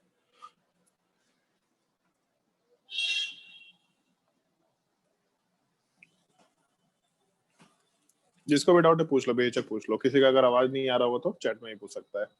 ऐसा क्यों हुआ सर? हाँ व्हाट सर, का वो साइन तो मार है। सकते हैं। सर कैसे हुआ? यहाँ तक के पार्ट में तो कोई दिक्कत नहीं होना चाहिए ना। Yes sir. यहाँ से नहीं। राइट साइड में जाना चाहिए था, राइट? हाँ सर। तो एक चीज देखो, जैसे यहाँ तक जब गए तो यहाँ से राइट में जाने पे एक कार्बन, ऊपर जाने पे भी तो एक ही कार्बन मिल रहा है ना। हाँ सर। तो अगर दोनों तरफ बराबर कार्बन मिल रहा है तो फिर सब्स्टिट्यूएंट देखेंगे तो ऊपर 3 क्लोरीन मिल रहा है सब्स्टिट्यूएंट में, जबकि नीचे हम लोगों को अगर यहाँ पे लेते हैं हॉरिजॉन्टल तो ये पूरा ग्रुप सब्स्टिट्यूएंट मिलेगा। एक ही सब्स्टिट्यूएंट मिल पा रहा है कि नहीं? हाँ सर। तो कौन सा कार्बन चेन होना चाहिए? सर ऊपर वाला ही होना ठीक। चाहिए फिर। ऊपर वाला अगर सब्स्टिट्यूएंट बन गया, मतलब पेरेंट चेन का पार्ट बन गया, तो ये सब्स्टिट्यूएंट होगा, ये simple substituent, simple substituent, simple substituent. फिर उसके बाद ये कॉम्प्लेक्स सब्स्टिट्यूएंट दिख रहा, क्योंकि पेरेंट चेन के ऊपर साइड चेन है, साइड चेन के ऊपर एक और सब्स्टिट्यूएंट है। तो यहाँ पे कॉम्प्लेक्स सब्स्टिट्यूएंट मिल रहा, यहाँ पे एक कॉम्प्लेक्स सब्स्टिट्यूएंट मिल रहा, और यहाँ पे मिथाइल ग्रुप एक सिंपल सब्स्टिट्यूएंट मिल रहा। तो टोटल मिला के 1 2 3 4 5 6 7 सब्स्टिट्यूएंट मिल रहा है हम लोग को इस कंपाउंड में। पेरेंट चेन डिसाइड कर लिया तो पेरेंट चेन का नोमेनक्लेचर देख लेते हैं और नंबरिंग देख लेते हैं। तो लेफ्ट साइड से जाने पे थर्ड पोजीशन पे पहला सब्स्टिट्यूएंट मिल रहा है, जबकि राइट साइड से जाने पे 1 पोजीशन पे ही 3 ग्रुप मिल रहे हैं हम लोगों को। तो ऑब्वियस बात, हम लोग लेफ्ट वाले पार्ट को फॉलो नहीं करेंगे, राइट साइड से नंबरिंग शुरू करेंगे। 1 2 3 4 5 6 7 8 ऐसा फॉलो कर लेंगे। 8 का कार्बन चेन है, इसका मतलब पेरेंट चेन में वर्ड रूट ऑक्ट हो जाएगा, और क्योंकि अल्केन है तो ऑक्टेन लिख सकते हैं हम लोग कंप्लीट नाम।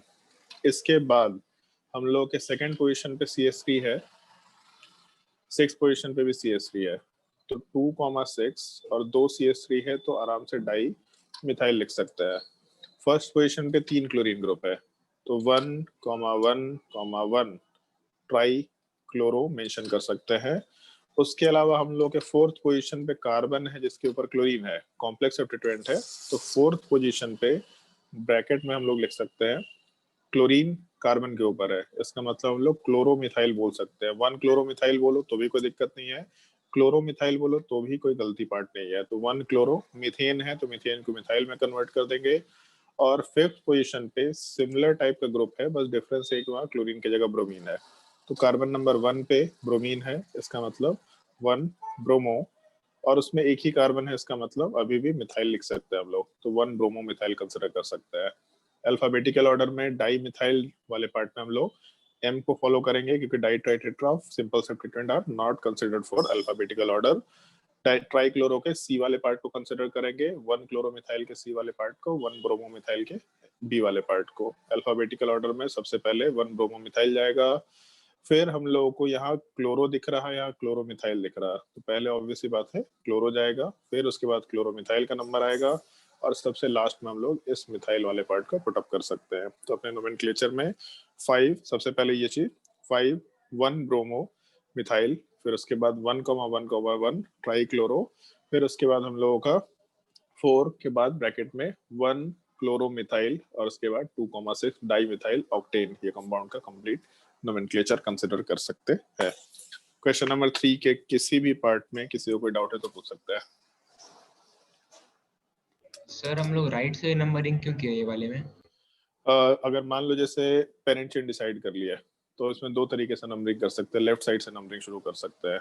तो अल्केन में नंबरिंग करते हैं तो क्या करते हैं हम लोग, जिस साइड से जाने पे सब्स्टिट्यूएंट पहले मिलता हो, तो अगर ब्लू वाला नंबरिंग फॉलो करेंगे तो थर्ड नंबर पे पहला सब्स्टिट्यूएंट मिल रहा है, जबकि राइट साइड से जाने पे कार्बन नंबर 1 पे ही 3 सब्स्टिट्यूएंट मिल रहा है, तो ज्यादा बेटर कौन सा है? राइट वाला। ठीक है, और कोई डाउट किसी को? इन सब चीजों में डाउट आएगा, कोई दिक्कत नहीं, अभी लर्निंग स्टेज में 5-6 ही लेक्चर हुआ है, ये सब चीज सीखना है धीरे धीरे, फिर प्रैक्टिस करते करते करते अपने आप हैबिट में आ जाएगा। अभी शुरुआत में जो भी डाउट होगा इस तरह का पूछते जा सकते हैं, सर ऐसा क्यों कर दिया, ऐसा क्यों कर दिया, है रूल्स याद रखना है कि ऐसा करना है, बट फिर भी पूछते जाना कि सर ये चीज वाला पार्ट बता दीजिए, रूल के थ्रू ही बताएंगे बट बताना पड़ेगा। सर ये 1,1,1 नहीं लिखेंगे तो चलेगा? नहीं लिखना पड़ेगा, जैसे मान लो ट्राई क्लोरो है तो ट्राई क्लोरो में कैसे मालूम पड़ेगा कि 1 पोजीशन पे क्लोरीन है कि दूसरे पोजीशन पे क्लोरीन है कि तीसरे पोजीशन पे है? तो जैसे कोई बोल सकता है ना कि बाय डिफॉल्ट सर अगर मान लीजिए केवल 1 लिख दिया तो इसका मतलब सब वहीं पे है, बट गलती से भी तो हो सकता है, मान लो 1,2,3 होता और गलती से एक लेटर छूट गया, तब कैसे होगा? मान लो 1,2 ट्राई क्लोर लिखे, तब कैसे पता करेंगे कि तीसरा क्लोरीन किधर है, 1 पे है कि 2 पे है? तो इसलिए जनरलाइज वे में स्पेसिफाई किया गया है कि पोजीशंस को मेंशन करना ही करना है, एक ही कार्बन पे ग्रुप हो तो भी पोजीशंस को मेंशन करना है। और कोई डाउट?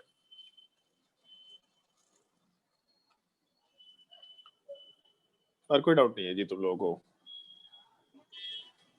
सर मुझे वो जो सर जहाँ से नंबरिंग किए हैं हाँ सर वो जो फर्स्ट कार्बन है और सेकंड कार्बन है, तो सर वो सेकंड वाला कार्बन जो है और उसके ऊपर जो ग्रुप है वो पूरा कॉम्प्लेक्स सब्स्टिट्यूएंट के जैसा ट्रीट करेंगे?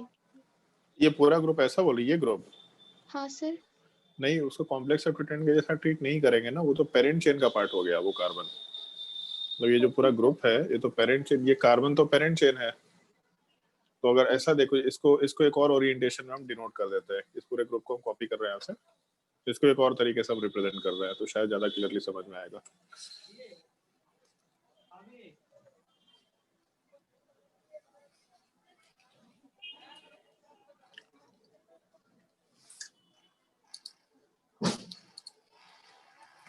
मान लो यहाँ पे हम छोटा सा चेंज करते हैं, यहाँ पे जो ये ऊपर वाला जो ग्रुप है उसको यहाँ से उठा करके हम नीचे डाल देते हैं, ठीक है, ऐसा कर देते हैं, इस ग्रुप को यहाँ से हटा रहे हैं हम और इसको नीचे साइड में डाल दे रहे हैं, इस तरीके से डाल देते हैं। घुमाने का तरीका, रोटेशन होगा कहीं से, होगा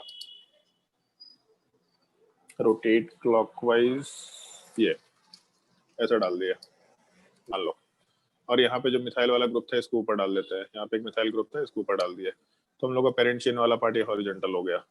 अब पेरेंट चेन अगर हॉरिजॉन्टल है तो इस पे एक क्लोरीन ग्रुप दे रखा, इस पे दूसरा क्लोरीन ग्रुप दे रखा, इस पे तीसरा क्लोरीन ग्रुप दे रखा है, ऐसा मानते हुए चल रहा है। तो अगर ये पेरेंट चेन है तो इस केस में यहाँ एक सब्स्टिट्यूएंट, दो सब्स्टिट्यूएंट या तीन सब्स्टिट्यूएंट, तो ये नॉर्मल सिंपल सब्स्टिट्यूएंट है, कॉम्प्लेक्स सब्स्टिट्यूएंट नहीं है। मतलब देख के ऐसा लग रहा था कि पेरेंट चेन वाला पार्ट यहाँ तक अगर होता तो ये कॉम्प्लेक्स सब्स्टिट्यूएंट था, बट क्योंकि इसका कार्बन पेरेंट चेन का पार्ट बन गया है, ये जो पेरेंट चेन वाला पार्ट है उसी में इस सब्स्टिट्यूएंट का कार्बन अटैच्ड है, तो ये तो पेरेंट चेन का पार्ट है। कॉम्प्लेक्स सब्स्टिट्यूएंट का क्या मतलब बताए कि पेरेंट चेन से अटैच्ड एक कार्बन सब्स्टिट्यूएंट के ऊपर सब्स्टिट्यूएंट होना चाहिए, बट यहाँ का जो कार्बन है वो तो पेरेंट चेन का पार्ट है, तो उसके ऊपर तो कोई कार्बन चेन नहीं, उसके ऊपर सिंपल सिंपल सब्स्टिट्यूएंट्स है। यस सर, अब क्लियर हो गया सर अच्छी तरह से। ओके, और कोई डाउट किसी को? अगर डाउट नहीं है तो एक दो एग्जांपल्स हम लोग और सिंपल कर रहे हैं। इसमें बस हम केवल वो पाई बॉन्ड वाला जो पोजीशन था ना उसके ऊपर सवाल करेंगे।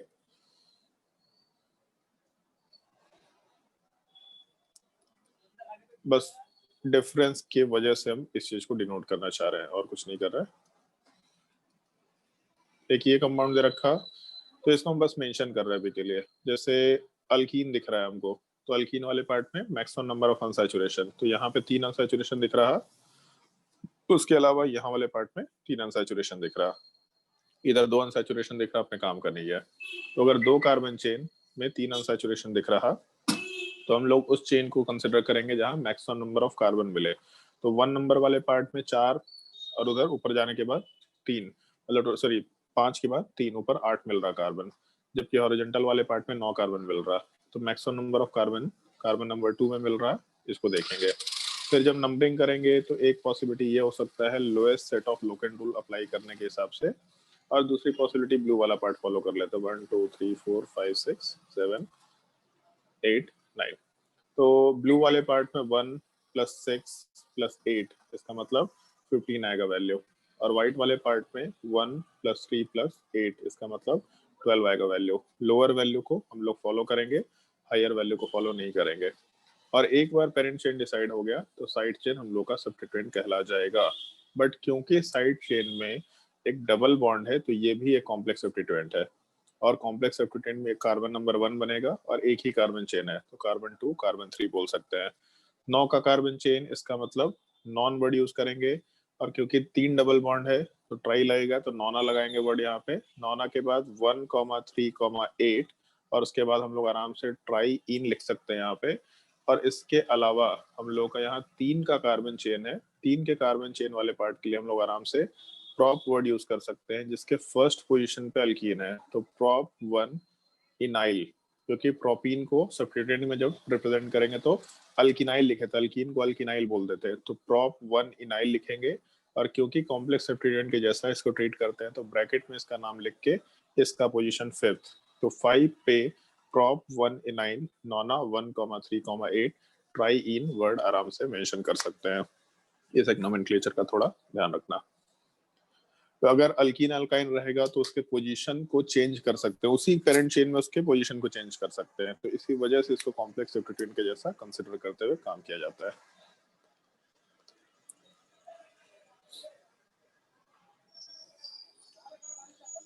सर हाँ सर इधर 5, उसके बाद फिर ब्रैकेट में जो प्रॉप 1 इनाइल है सर, हाँ इसमें हम 1 डैश करके प्रॉप इनाइल नहीं कर सकते थे? लिख सकते वो भी लिख सकते, कोई दिक्कत नहीं, लेकिन उस हैबिट को यूज मत करना उतना, क्योंकि जैसे अगर मान लो ऐसा हुआ, एक छोटा सा हम सिनेरियो बोल रहे हैं कि जैसे यहाँ पे मान लो ब्रोमीन दे रखा, तो एक कॉम्प्लेक्स सब्स्टिट्यूएंट के अंदर भी एक सब्स्टिट्यूएंट दे रखा है, मतलब एक्चुअल में कॉम्प्लेक्स ही सब्स्टिट्यूएंट है।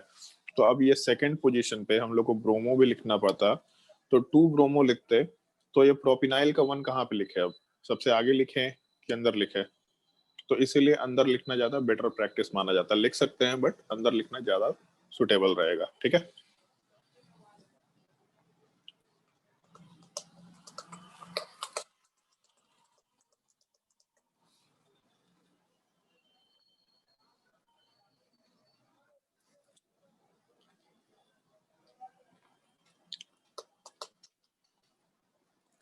और इन सब के बाद 2-3 छोटे छोटे पॉइंट्स है इन 4 एग्जांपल्स के बाद जो कंसिडर करने होंगे, और नोट लिख करके मेंशन कर सकते हैं। जैसे एक तो बड़ा अजीब टाइप का कॉम्प्लिकेटेड टाइप का तरीका रहता है, ऑल्दो ये हम नहीं देखते हैं कि ऐसा सवाल यूज किया जाता है, बट फिर भी जैसे मान लो ऐसा दे रखा सवाल कि ये पेरेंट चेन है और पेरेंट चेन के ऊपर एक साइड चेन है जहाँ पे डबल बॉन्ड दे रखा है, तो डबल बॉन्ड का पोजीशन यहाँ हो गया या फिर डबल बॉन्ड का पोजीशन यहाँ हो गया। तो जैसे एक चीज सोच के देखो, ये पार्ट एक कॉम्प्लेक्स सब्स्टिट्यूएंट है जिसको हम लोग अल्कीन बोल रहे हैं, तो अल्कीन का नोमेनक्लेचर अल्किनाइल हो जाएगा, अल्काइन होता तो अल्काइनाइल हो जाता। बट अगर ऐसा होता कि हम लोग का जो पाई बॉन्ड है वो पाई बॉन्ड इधर होता, ऐसा कि हम लोगों का जो सब्स्टिट्यूएंट वाला ग्रुप दे रखा है और जो हम लोग का पेरेंट चेन वाला ग्रुप दे रखा है, पाई बॉन्ड दोनों के बीच में हो, तो अब इस पाई बॉन्ड को किधर काउंट करें? पेरेंट चेन में काउंट कर नहीं पा रहे और साइड चेन में भी नहीं आ रहा, तो पेरेंट चेन और साइड चेन के बीच में या फिर पेरेंट चेन और सब्स्टिट्यूएंट के बीच में अगर इस तरीके से पाई बॉन्ड है तो ना इसको साइड चेन में काउंट कर पाएंगे ना इसको पेरेंट चेन में काउंट कर पाएंगे। इस तरह का भी एक सब्स्टिट्यूएंट वाला पार्ट एग्जिस्ट कर सकता है। इसको नॉर्मली हम लोग ऐसा रिप्रेजेंट किया करते हैं, जैसे मान लो ऐसा लिख सकते हैं डबल बॉन्ड CHR, ये लिखने का तरीका होता है डबल बॉन्ड कार्बन, इसके ऊपर एक हाइड्रोजन है और इसके ऊपर पूरा का पूरा कार्बन चेन ले सकते हैं। तो अगर इस तरह का ग्रुप रहा जहाँ पे सब्स्टिट्यूएंट में ही डबल बॉन्ड दे रखा है सबसे शुरुआत में, तो इसमें लिखने का तरीका होता है अल्काइलिडीन, मतलब इसको अल्किनाइल नहीं बोल सकते क्योंकि सब्स्टिट्यूएंट में डबल बॉन्ड नहीं है और इसको हम लोग पेरेंट चेन में काउंट नहीं कर पा रहे डबल बॉन्ड को, तो उधर भी इनको इंक्लूड नहीं कर पा रहे, तो इस डबल बॉन्ड को रिप्रेजेंट करने का तरीका अल्काइलिडीन होगा।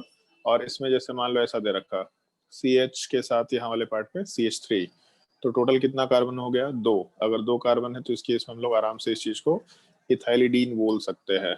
अगर मान लो यहाँ पे डबल बॉन्ड CH के साथ यहाँ पे CH2CH3 होता, मतलब ओवरऑल C2H5 होता है बेसिकली, तो टोटल 3 कार्बन है, 3 कार्बन के लिए हम लोग प्रोप वर्ड यूज करते हैं, तो नोमेनक्लेचर में प्रोपाइलिडीन वर्ड यूज कर सकते हैं। बट एक चीज का ध्यान रखना है, अगर यहाँ पे डबल बॉन्ड CH2 हुआ मतलब बेसिकली एक ही कार्बन रहा डबल बॉन्ड में, तो क्योंकि मीथेन वाला पार्ट एक कार्बन होता है तो ये तो अल्कीन बना ही नहीं सकता, तो इस केस में हम लोग नोमेनक्लेचर थोड़ा अलग रखते हैं। इस केस में अल्काइलिडीन वर्ड यूज नहीं करते, यहाँ वाले पार्ट में हम लोग मिथाइलिन वर्ड यूज करते हैं। तो ये एक केस एक्स्ट्रा थोड़ा ध्यान रखना कि अगर डबल बॉन्ड CH के साथ कार्बन चेन है तो अल्काइलिडीन, इथाइलिडीन, प्रोपाइलिडीन इस तरीके से वर्ड यूज करेंगे, लेकिन अगर डबल बॉन्ड CH2 रहा तो वहां पे हम लोग मिथाइलिन वर्ड यूज करके काम करेंगे इंस्टेड ऑफ अल्काइलिडीन। ये सबसे पहला सिनेरियो जो याद रखना होगा। हाँ बोलो सर, एक बार फिर से समझा सकते हैं? हाँ अभी बोल कॉल देते आ हैं। गया। अरे कॉल कट कर दिया कर, कॉल आ गया, बहुत मार मारेंगे तुमको। सर एक सर बार कट फिर कर से दिया था तो समझा नेट ही कट दीजिएगा। हो गया। ठीक है चलो ध्यान दो। जैसे ऊपर वाले केस में ऐसा है कि पेरेंट चेन यहाँ दे रखा है, तो पेरेंट चेन वाले पार्ट में अभी तक हम लोग ऐसा मान के चल रहे थे कि साइड चेन में हम लोग का डबल बॉन्ड होगा, तो डबल बॉन्ड अगर साइड चेन में मतलब पूरे ग्रुप में साइड चेन है, इसमें अगर डबल बॉन्ड है तो इसको अल्कीन बोलेंगे, यहाँ डबल बॉन्ड है तभी भी अल्कीन बोलेंगे, कोई दिक्कत नहीं है। बट अगर हम लोग का डबल बॉन्ड वाला पार्ट साइड चेन में और पेरेंट चेन में ना होके दोनों के बीच में हुआ, मतलब साइड चेन और पेरेंट चेन के बीच में डिस्ट्रीब्यूटेड है, तो इस तरह के केस में हम लोग पाई बॉन्ड को ना साइड चेन में काउंट कर पा रहे हैं ना पेरेंट चेन में काउंट कर पा रहे हैं। अगर दोनों में से कहीं भी उसको काउंट नहीं कर पा रहे हैं तब क्या करें? तो फिर इस तरह के सिनेरियो में हम लोग इसको एक अलग सब्स्टिट्यूएंट के जैसा कैटेगराइज कर रखे होते हैं। ये डबल बॉन्ड मतलब पेरेंट चेन से डबल बॉन्ड CH और कार्बन चेन यहाँ पे R ग्रुप या अल्काइल ग्रुप अटैच्ड है, इसको लिखने का तरीका होगा अल्काइलिडीन, जिसमें इस पूरे कार्बन प्लस R ग्रुप के अंदर जितने कार्बन है इसको देखेंगे हम लोग। जैसे एग्जांपल में यहाँ दे रखा CH के साथ CH2 सॉरी CH3 होना चाहिए यहाँ पे CH3, तो टोटल 2 कार्बन है, 2 कार्बन के लिए इथ वर्ड यूज करते हैं, तो सब्स्टिट्यूएंट नेम इथाइलिडीन बोलेंगे हम लोग। नीचे वाले पार्ट में टोटल 3 कार्बन है तो इस केस में प्रोपाइलिडीन वर्ड यूज करेंगे। लेकिन अगर यहाँ पे कार्बन चेन ना होके सिंपली एक ही कार्बन रहा, मतलब मीथेन वाला पार्ट डबल बॉन्ड CH2, तब इस सिनेरियो में हम लोग मिथाइलिन वर्ड आराम से मेंशन कर सकते हैं। जैसे हम एक छोटा सा एग्जांपल दे रहे हैं, मतलब पूरे नोमेनक्लेचर की बात नहीं कर रहे, बस एक छोटा सा एग्जांपल ऐसा पुट अप कर रहे हैं। मान लो ये एग्जांपल दे रखा और इस केस में हम लोग को पेरेंट चेन डिसाइड करना है, तो अल्कीन तो दिख रहा है यहाँ 3 कार्बन 3 अल्कीन, यहाँ पे 3 double bond, longer carbon chain, तो हॉरिजॉन्टल वाला पार्ट पेरेंट चेन बनेगा। अगर ये हॉरिजॉन्टल वाला पार्ट पेरेंट चेन बन गया तो ये सब्स्टिट्यूएंट है। अब सब्स्टिट्यूएंट और पेरेंट चेन के बीच में यहाँ डबल बॉन्ड दिख रहा है, तो अब इसमें अल्काइलिडीन वर्ड यूज करेंगे, और क्योंकि CH2 है तो मिथाइलिन वर्ड आएगा। अगर यहाँ पे CH2 के जगह पे मान लो CH के साथ CH3 होता तो भी ये सब्स्टिट्यूएंट है, और बाहर वाले पार्ट और अंदर वाले पार्ट मतलब पेरेंट चेन और साइड चेन के बीच में डबल बॉन्ड है, तो इसको हम लोग सब्स्टिट्यूएंट में अल्काइलिडीन के जैसा इथाइलिडीन से रिप्रेजेंट कर देते हैं। ऐसा लिखने का तरीका हो सकता था। नोट कर लो ये पूरे नोमेनक्लेचर वाले पार्ट को। और इस नोमेनक्लेचर के बाद एक छोटा सा पार्ट है जो हम लोग को यूज करना होता है। आइसो वर्ड, नियो वर्ड क्या होता है, फिर sec butyl group, tert butyl group क्या होता है, इन 2-3 तरह के पार्ट को हम लोग को डिस्कशन में यूज करना होता है।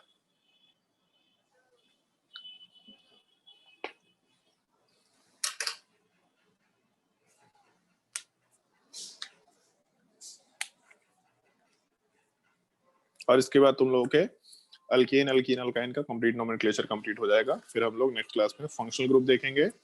फंक्शनल ग्रुप खत्म होने के बाद बस एक साइक्लिक कंपाउंड और एरोमेटिक कंपाउंड वाला पार्ट बचेगा जो हम लोग को कंसीडर करना होता है। साइक्लिक कंपाउंड थोड़ा इंपॉर्टेंट पार्ट है। फंक्शनल ग्रुप ऐसा है कि अब तक यूज टू हो चुके हैं हम लोग नोमेनक्लेचर से, तो फंक्शनल ग्रुप में हम लोग को ज्यादा टाइम नहीं लगेगा। उसमें कुछ कुछ चीजें नोट डाउन करनी है अपने को।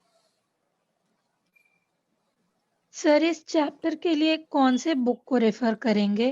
कोई या बुक फिर रेफर मत करो, कोई बुक मॉड्यूल मिला नहीं। है? जो मॉड्यूल मिला है उसको ही करना है, और एक मॉड्यूल हम और देंगे तुम लोग को जिसमें नोमेनक्लेचर का पार्ट होगा, उससे क्वेश्चंस को सॉल्व। मॉड्यूल शायद दे चुके हैं तुम लोग को ना, यस सर। और यूपीएससी नोमेनक्लेचर का इसी मॉड्यूल के क्वेश्चन को सॉल्व करना सफिशिएंट होगा। वर्कशीट और मॉड्यूल, उसके बाद फिर हम एक और मॉड्यूल देंगे मेडिकल वाला जिसके क्वेश्चंस को तुम लोग को सॉल्व करना होगा। तो यहाँ पे तुम लोग कोई बुक नहीं, नोमेनक्लेचर के लिए पार्टिकुलरली कोई बुक फॉलो मत करना, बाकी चीजों के लिए हम करवाएंगे। नोमेनक्लेचर आना चाहिए लेकिन इसके पीछे ज्यादा दिमाग नहीं लगाना है। कभी भी सवाल पूछा जाए तो नोमेनक्लेचर आना चाहिए, बट सवाल नोमेनक्लेचर का अलग से नहीं पूछा जाता है, तो करने आना चाहिए बट बहुत इसके पीछे मतलब हो। कोई बुक नहीं फॉलो करना है इसमें। हम जो असाइनमेंट देंगे उसी को ट्राई कर लेना, मोर देन सफिशिएंट होगा। सेकंड पार्ट में हम लोग आइसो वर्ड यूज कैसे कर सकते हैं इस एक चीज की बात करते हैं। आइसो से पहले हम जैसे कुछ और सिंबल की बात करते हैं। जैसे एक वर्ड होता है एन अल्केन।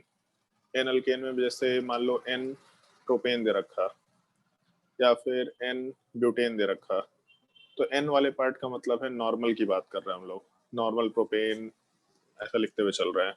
तो अगर पेरेंट चेन से हम लोगों का एक प्रोपेन का नॉर्मल पार्ट ऐसा ये एज अ सब्स्टिट्यूएंट अटैच्ड है, तो इस चीज को हम लोग आराम से एन प्रोपेन बोला करते हैं। मतलब प्रोपाइल भी बोल सकते हैं, कोई दिक्कत नहीं है, बट लिखने का तरीका होता है एन प्रोपाइल, ऐसा लिखने का एक तरीका होता है। तो ये एन लगाने का मतलब नॉर्मल प्रोपाइल बोल रहा है। नॉर्मल क्यों बोल रहा है ये थर्ड पार्ट में तुमको समझ में आएगा। मतलब नॉर्मल हम क्यों बोल रहे हैं, हमेशा तो अभी तक प्रोपाइल ब्यूटाइल बोलते चल रहे थे। नॉर्मल ना भी यूज करो, एन वर्ड ना भी यूज करो तो कोई दिक्कत नहीं है, बट ठीक है नॉर्मल यूज अगर कर लिया गया, थोड़ा पुराना कन्वेंशन है तो भी इसमें कोई परेशानी नहीं है। जैसे मान लो यहाँ ब्यूटेन है तो नॉर्मल ये ब्यूटाइल ग्रुप है, तो नॉर्मल ब्यूटाइल ग्रुप है तो नोमेनक्लेचर में इसको एन ब्यूटाइल से भी रिप्रेजेंट किया जा सकता है। इस चीज को हम लोग एन लिखते हैं। ऑल्दो एन काम का नहीं है क्योंकि नॉर्मल प्रोपाइल ब्यूटाइल से काम चल जा रहा है, तो एक्स्ट्रा मेहनत क्यों करना है यहाँ पे, तो इसलिए इस चीज के लिए ज्यादा मतलब नहीं रहेगा हम लोगों को। लेकिन एन के बाद जैसे सेक वर्ड क्या होता है, टर्ट वर्ड क्या होता है, आइसो वर्ड क्या होता है, इसमें थोड़े थोड़े वेरिएशंस आते हैं। कॉमन नेम का एक तरीका है, सब्स्टिट्यूएंट कॉम्प्लेक्स सब्स्टिट्यूएंट को कॉमन तरीके से रिप्रेजेंट करने का पार्ट है। उस चीज को कैसे रिप्रेजेंट कर सकते हैं देखते चले जाएंगे, नोट भी करते चले जाना और सुनते भी चले जाना इस चीज को।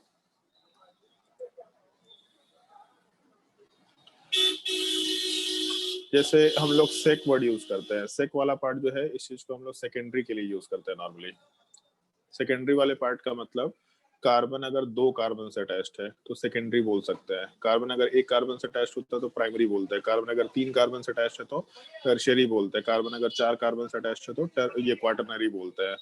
तो अगर हम लोग के पेरेंट चेन वाले पार्ट से मान लो ये ग्रुप अटैच्ड है, तो इस केस में है तो कॉम्प्लेक्स सब्स्टिट्यूएंट, और इस केस में ऐसा सोच के देखो जैसे यहाँ पे अगर सब्स्टिट्यूएंट की बात करें तो ये पूरा का पूरा ग्रुप एक सब्स्टिट्यूएंट है, बट कॉम्प्लेक्स सब्स्टिट्यूएंट के नोमेनक्लेचर के टाइम पे ऐसा बात नहीं करते थे। कॉम्प्लेक्स सब्स्टिट्यूएंट में इसको पेरेंट चेन मानते थे और इसको साइड चेन मान लेते थे। बट अगर इस पूरे सिंगल यूनिट को एक सब्स्टिट्यूएंट के जैसा ट्रीट कर ले हम लोग, पूरे सिंगल यूनिट को, तो तो इस केस में इसमें कितने कार्बन है? 4। लेकिन वो जो 4 कार्बन है, उस 4 कार्बन में पहला कार्बन हम लोगों के पेरेंट चेन से अटैच्ड नहीं है, रादर दूसरा कार्बन अटैच्ड है।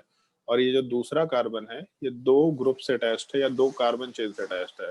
तो 2 कार्बन चेन वाले पार्ट के लिए हम लोग सेक वर्ड यूज कर सकते हैं।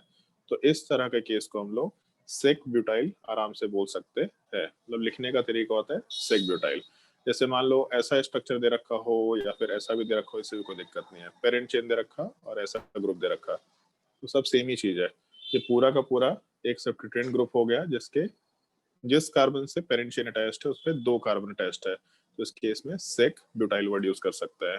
तो ऐसा लिखने का एक तरीका हो सकता है, बट सेक प्रोपाइल यूज नहीं करते। क्यों यूज नहीं करते? उसके पीछे हम लोग को थर्ड वाले पार्ट पे जाना पड़ेगा, थर्ड भी नहीं सॉरी फोर्थ वाले पार्ट पे जाना पड़ेगा। तो अभी के लिए केवल सेक ब्यूटाइल यूज कर सकते हैं।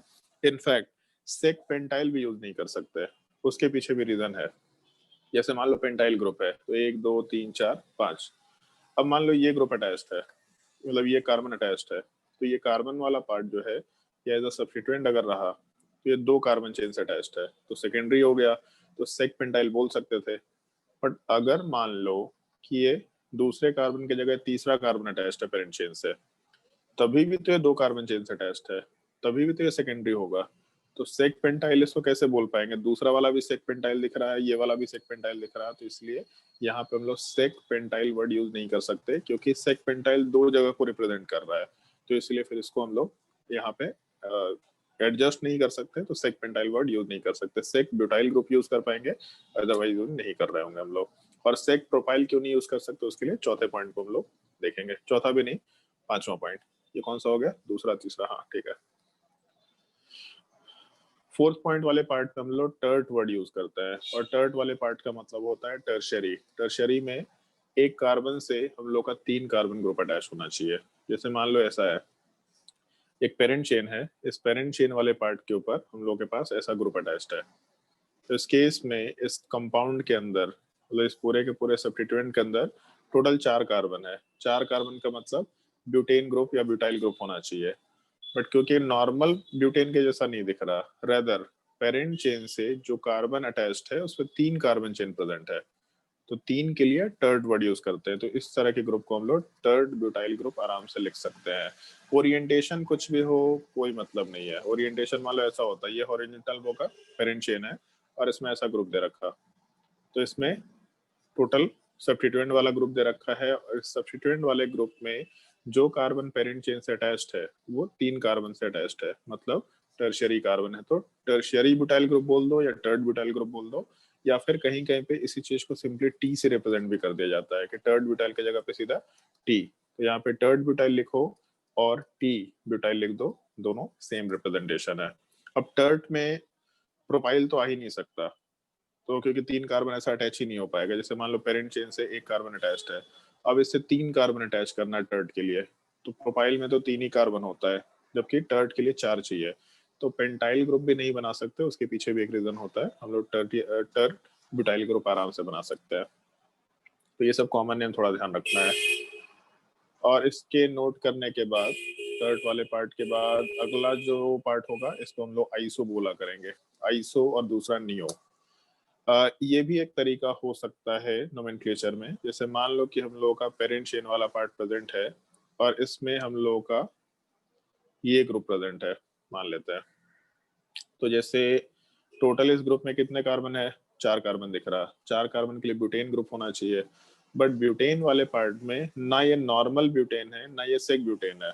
ना नॉर्मल वाला पार्ट होता तो ऐसा होना चाहिए था, अगर सेक वाला पार्ट होना चाहिए था तो ऐसा होना चाहिए था, ताकि यहाँ सेकेंडरी कार्बन मिल जाता। अगर टर्ट वाला पार्ट होना चाहिए था तो ये होना चाहिए था। तो ना नॉर्मल ब्यूटेन है ना सेक ब्यूटेन है, तब क्या करें? यहाँ पे इस टाइप का कुछ ग्रुप दे रखा है यहाँ पे ऐसा।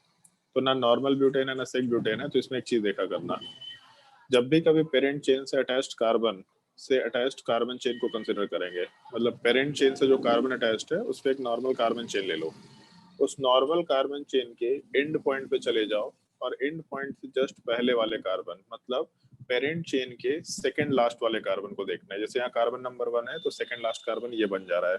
सेकंड लास्ट कार्बन के ऊपर अगर मिथाइल ग्रुप है तो इस चीज को हम लोग आइसो वर्ड से रिप्रेजेंट किया करते हैं। एक जनरल कन्वेंशन मानते हैं, तो आइसो वर्ड यहाँ लगा देंगे, और क्योंकि 4 कार्बन है तो आइसो ब्यूटाइल ग्रुप बोल सकते हैं। जैसे मान लो अगर ये कंपाउंड दे रखा, यहाँ पेरेंट चेन है और पेरेंट चेन वाले पार्ट से ये कंपाउंड अटैच्ड है, तो इस केस में पेरेंट चेन से जो कार्बन अटैच्ड है, यहाँ से जो कार्बन चेन शुरू हुआ उसके सेकेंड लास्ट कार्बन के ऊपर एक मिथाइल ग्रुप है, तो इस केस में हम लोग आइसो लगा सकते हैं। और क्योंकि 5 कार्बन है तो आराम से 5 कार्बन के लिए हम लोग पेंटाइल वर्ड यूज कर सकते हैं। तो आइसो वर्ड में हम लोग पेरेंट चेन से अटैच्ड कार्बन चेन के सेकेंड लास्ट कार्बन पे अगर मिथाइल ग्रुप प्रेजेंट होगा तो आइसो वर्ड लगा देंगे, और एक ही मिथाइल ग्रुप होना चाहिए तो आइसो वर्ड लगाएंगे। और अगर 2 कार्बन चेन हो गया, मतलब 2 मिथाइल ग्रुप हो गया, तो वहां पे फिर हम लोग नियो वर्ड लगा देते हैं। तो यहाँ पे जैसे मान लो पेरेंट चेन से अटैच्ड कार्बन चेन पे हम लोगों के सेकेंड लास्ट कार्बन के ऊपर अगर 2 मिथाइल ग्रुप है, तो इस तरह के केस में हम लोग आराम से नियो वर्ड लगा सकते हैं। तो यहाँ पे एक सब्स्टिट्यूएंट वाला पार्ट हम लोग के प्रेजेंट है, जिसमें हम लोग के पास एक पेरेंट चेन वाला पार्ट प्रेजेंट है, जिसके सेकेंड लास्ट कार्बन के ऊपर 2 मिथाइल ग्रुप है, तो नियो वर्ड लगाएंगे। और कितने कार्बन है टोटल इसमें, तो टोटल मिला के 5 कार्बन है। 5 कार्बन के लिए हम लोग पेंटाइल, ब्यूटाइल बना नहीं सकते नियो में मिनिमम 5 कार्बन होगा तभी काम हो पाएगा, तो नियो पेंटाइल ग्रुप आराम से बोल सकते हैं। मान लो ये कंपाउंड होता है, पेरेंट चेन वाला पार्ट हॉरिजॉन्टल इस बार लिख देते हैं, पेरेंट चेन वाला पार्ट है और इसमें ये ग्रुप दे रखा, तो पेरेंट चेन से अटैच्ड जो कार्बन चेन है उसके सेकेंड लास्ट कार्बन के ऊपर 2 मिथाइल ग्रुप प्रेजेंट है, तो इस चीज को हम लोग आराम से 2 कार्बन के लिए नियो से रिप्रेजेंट कर सकते हैं। और टोटल कितना कार्बन है यहाँ पे, तो टोटल 6 कार्बन दिख रहा है, अगर 6 कार्बन है मतलब आराम से हेक्साइल से रिप्रेजेंट कर सकते हैं। तो नियो, सेक, आइसो, टर्ट, ये सब वर्ड थोड़ा ध्यान रखते हुए काम करना। इसीलिए हम लोग जो ये होता है नियो आइसो प्रोपाइल ग्रुप, जैसे मान लो कि हम लोग सेक प्रोपाइल क्यों यूज नहीं करते, ऐसा पेरेंट चेन है और ऐसा दे रखा अगर, तो इसको सेक प्रोपाइल क्यों नहीं बोल रहे, ये कार्बन वाला पार्ट 2 कार्बन से अटैच्ड है तो सेक प्रोपाइल बोलना चाहिए, लेकिन प्रॉब्लम क्या है कि इससे अटैच्ड पेरेंट चेन के सेकेंड लास्ट कार्बन पे मिथाइल ग्रुप है, तो इस चीज को हम लोग आइसो प्रोपाइल बोल देते हैं इंस्टेड ऑफ सेक प्रोपाइल, तो इसीलिए इसको आइसो प्रोपाइल कंसिडर करना है, इसको सेक प्रोपाइल कंसिडर नहीं करना होता है, थोड़ा ध्यान रखना। वैसे एक कॉमन नेम का लिस्ट देंगे तुम लोगों को हम, उस कॉमन नेम के लिस्ट में ये सारे के सारे एग्जांपल्स होंगे, तो याद रख सकते हैं। और नोमेनक्लेचर में तुमको ये सब यूज नहीं करना है, अगर ऑप्शंस में आएगा तो उसको देख के बस टिक मार्क करना है, अदरवाइज जब लिखना होगा नोमेनक्लेचर तो कॉम्प्लेक्स सब्स्टिट्यूएंट के जैसे ही कंपाउंड को ट्रीट करते हुए काम करना, थोड़ा ध्यान रखना है इस चीज का। तो आज थोड़ा ज्यादा लंबा लेक्चर हो गया, बट ठीक है, हम लोग का टॉपिक कंप्लीट हो गया है, तो आज के लिए इतना ही। हम होमवर्क भी आज नहीं दे रहे क्योंकि आज थोड़ा भारी भारी चीज किया था, पहले जो आज बताया है उन्हीं चीज को देख लेना, अगर टाइम मिलेगा तो इस लेक्चर को वापस से देख लेना, अगर जिन लोगों को नहीं समझ में आया होगा। जिन लोगों को समझ में आ गया होगा वो वर्कशीट 1, 2, 3 के सारे क्वेश्चन पहले, अच्छा चलो हम होमवर्क दे ही देते, ज्यादा बेटर होगा। वर्कशीट में हम लोग का वर्कशीट 1, वर्कशीट 2, वर्कशीट 1 और वर्कशीट 2 पूरा कंप्लीट कर सकते हैं, मतलब ये पूरा पार्ट हम लोग का कंप्लीट हो चुका है, तो वर्कशीट 1 और 2 कंप्लीट कर सकते हैं। एक मिनट,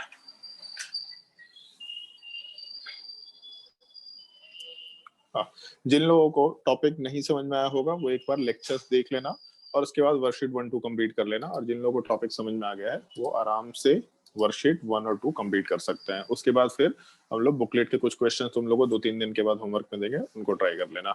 जो 10th क्लास वाले लोग हैं, क्योंकि तुम लोग का एनटीएससी का एग्जाम 13 तारीख को है ना तुम लोग का? Yes sir. ये टेंटेटिव डेट है वो भी? Yes sir. ओके, तो अगर तुम लोग का एग्जाम 13 तारीख को है तो हम सजेशन देंगे कि वर्कशीट 1 और 2 कंप्लीट कर लो केवल, क्योंकि फंक्शनल ग्रुप का नोमेनक्लेचर में बेसिक पार्ट काम का होगा जो हम लोग नेक्स्ट क्लास में पढ़ेंगे, उससे तुम लोग का नोमेनक्लेचर पूरा कंप्लीट हो जाएगा, जो एनटीएससी के लेवल में आ सकता है, आना नहीं चाहिए बट आ सकता है तो भी कंप्लीट हो जाएगा। बट वर्कशीट 1, 2 कंप्लीट कर लेना, ये नोमेनक्लेचर पूछा जा सकता है आराम से, तो आराम से कंप्लीट कर सकते हैं, कोई दिक्कत नहीं है। बट ट्राई करना कि मैक्सिमम टाइम अपना बाकी टेस्ट देने में और प्रैक्टिस करने में, मेंटल एबिलिटी हो गया, एसएसटी हो गया, बायोलॉजी हो गया, इस तरह के ऑब्जेक्टिव क्वेश्चन प्रैक्टिस करने में डालो, इसलिए तुम लोग क्लासेस पे थोड़ा कम कर रखे हैं अभी हम लोग। हाँ, फिर एक बार जैसे ही वो चीज कंप्लीट होगा तो क्लासेस थोड़ा बढ़ेगा और देखते हैं फिर आगे। तो आज के लिए क्लास यहीं पे एंड करते हैं, आज के लिए बहुत ज्ञान बढ़ गया तुम लोगों को नेक्स्ट क्लास में कंटिन्यू करते हैं, ठीक है? किसी को कोई डाउट होगा तो नेक्स्ट क्लास में पूछ लेना।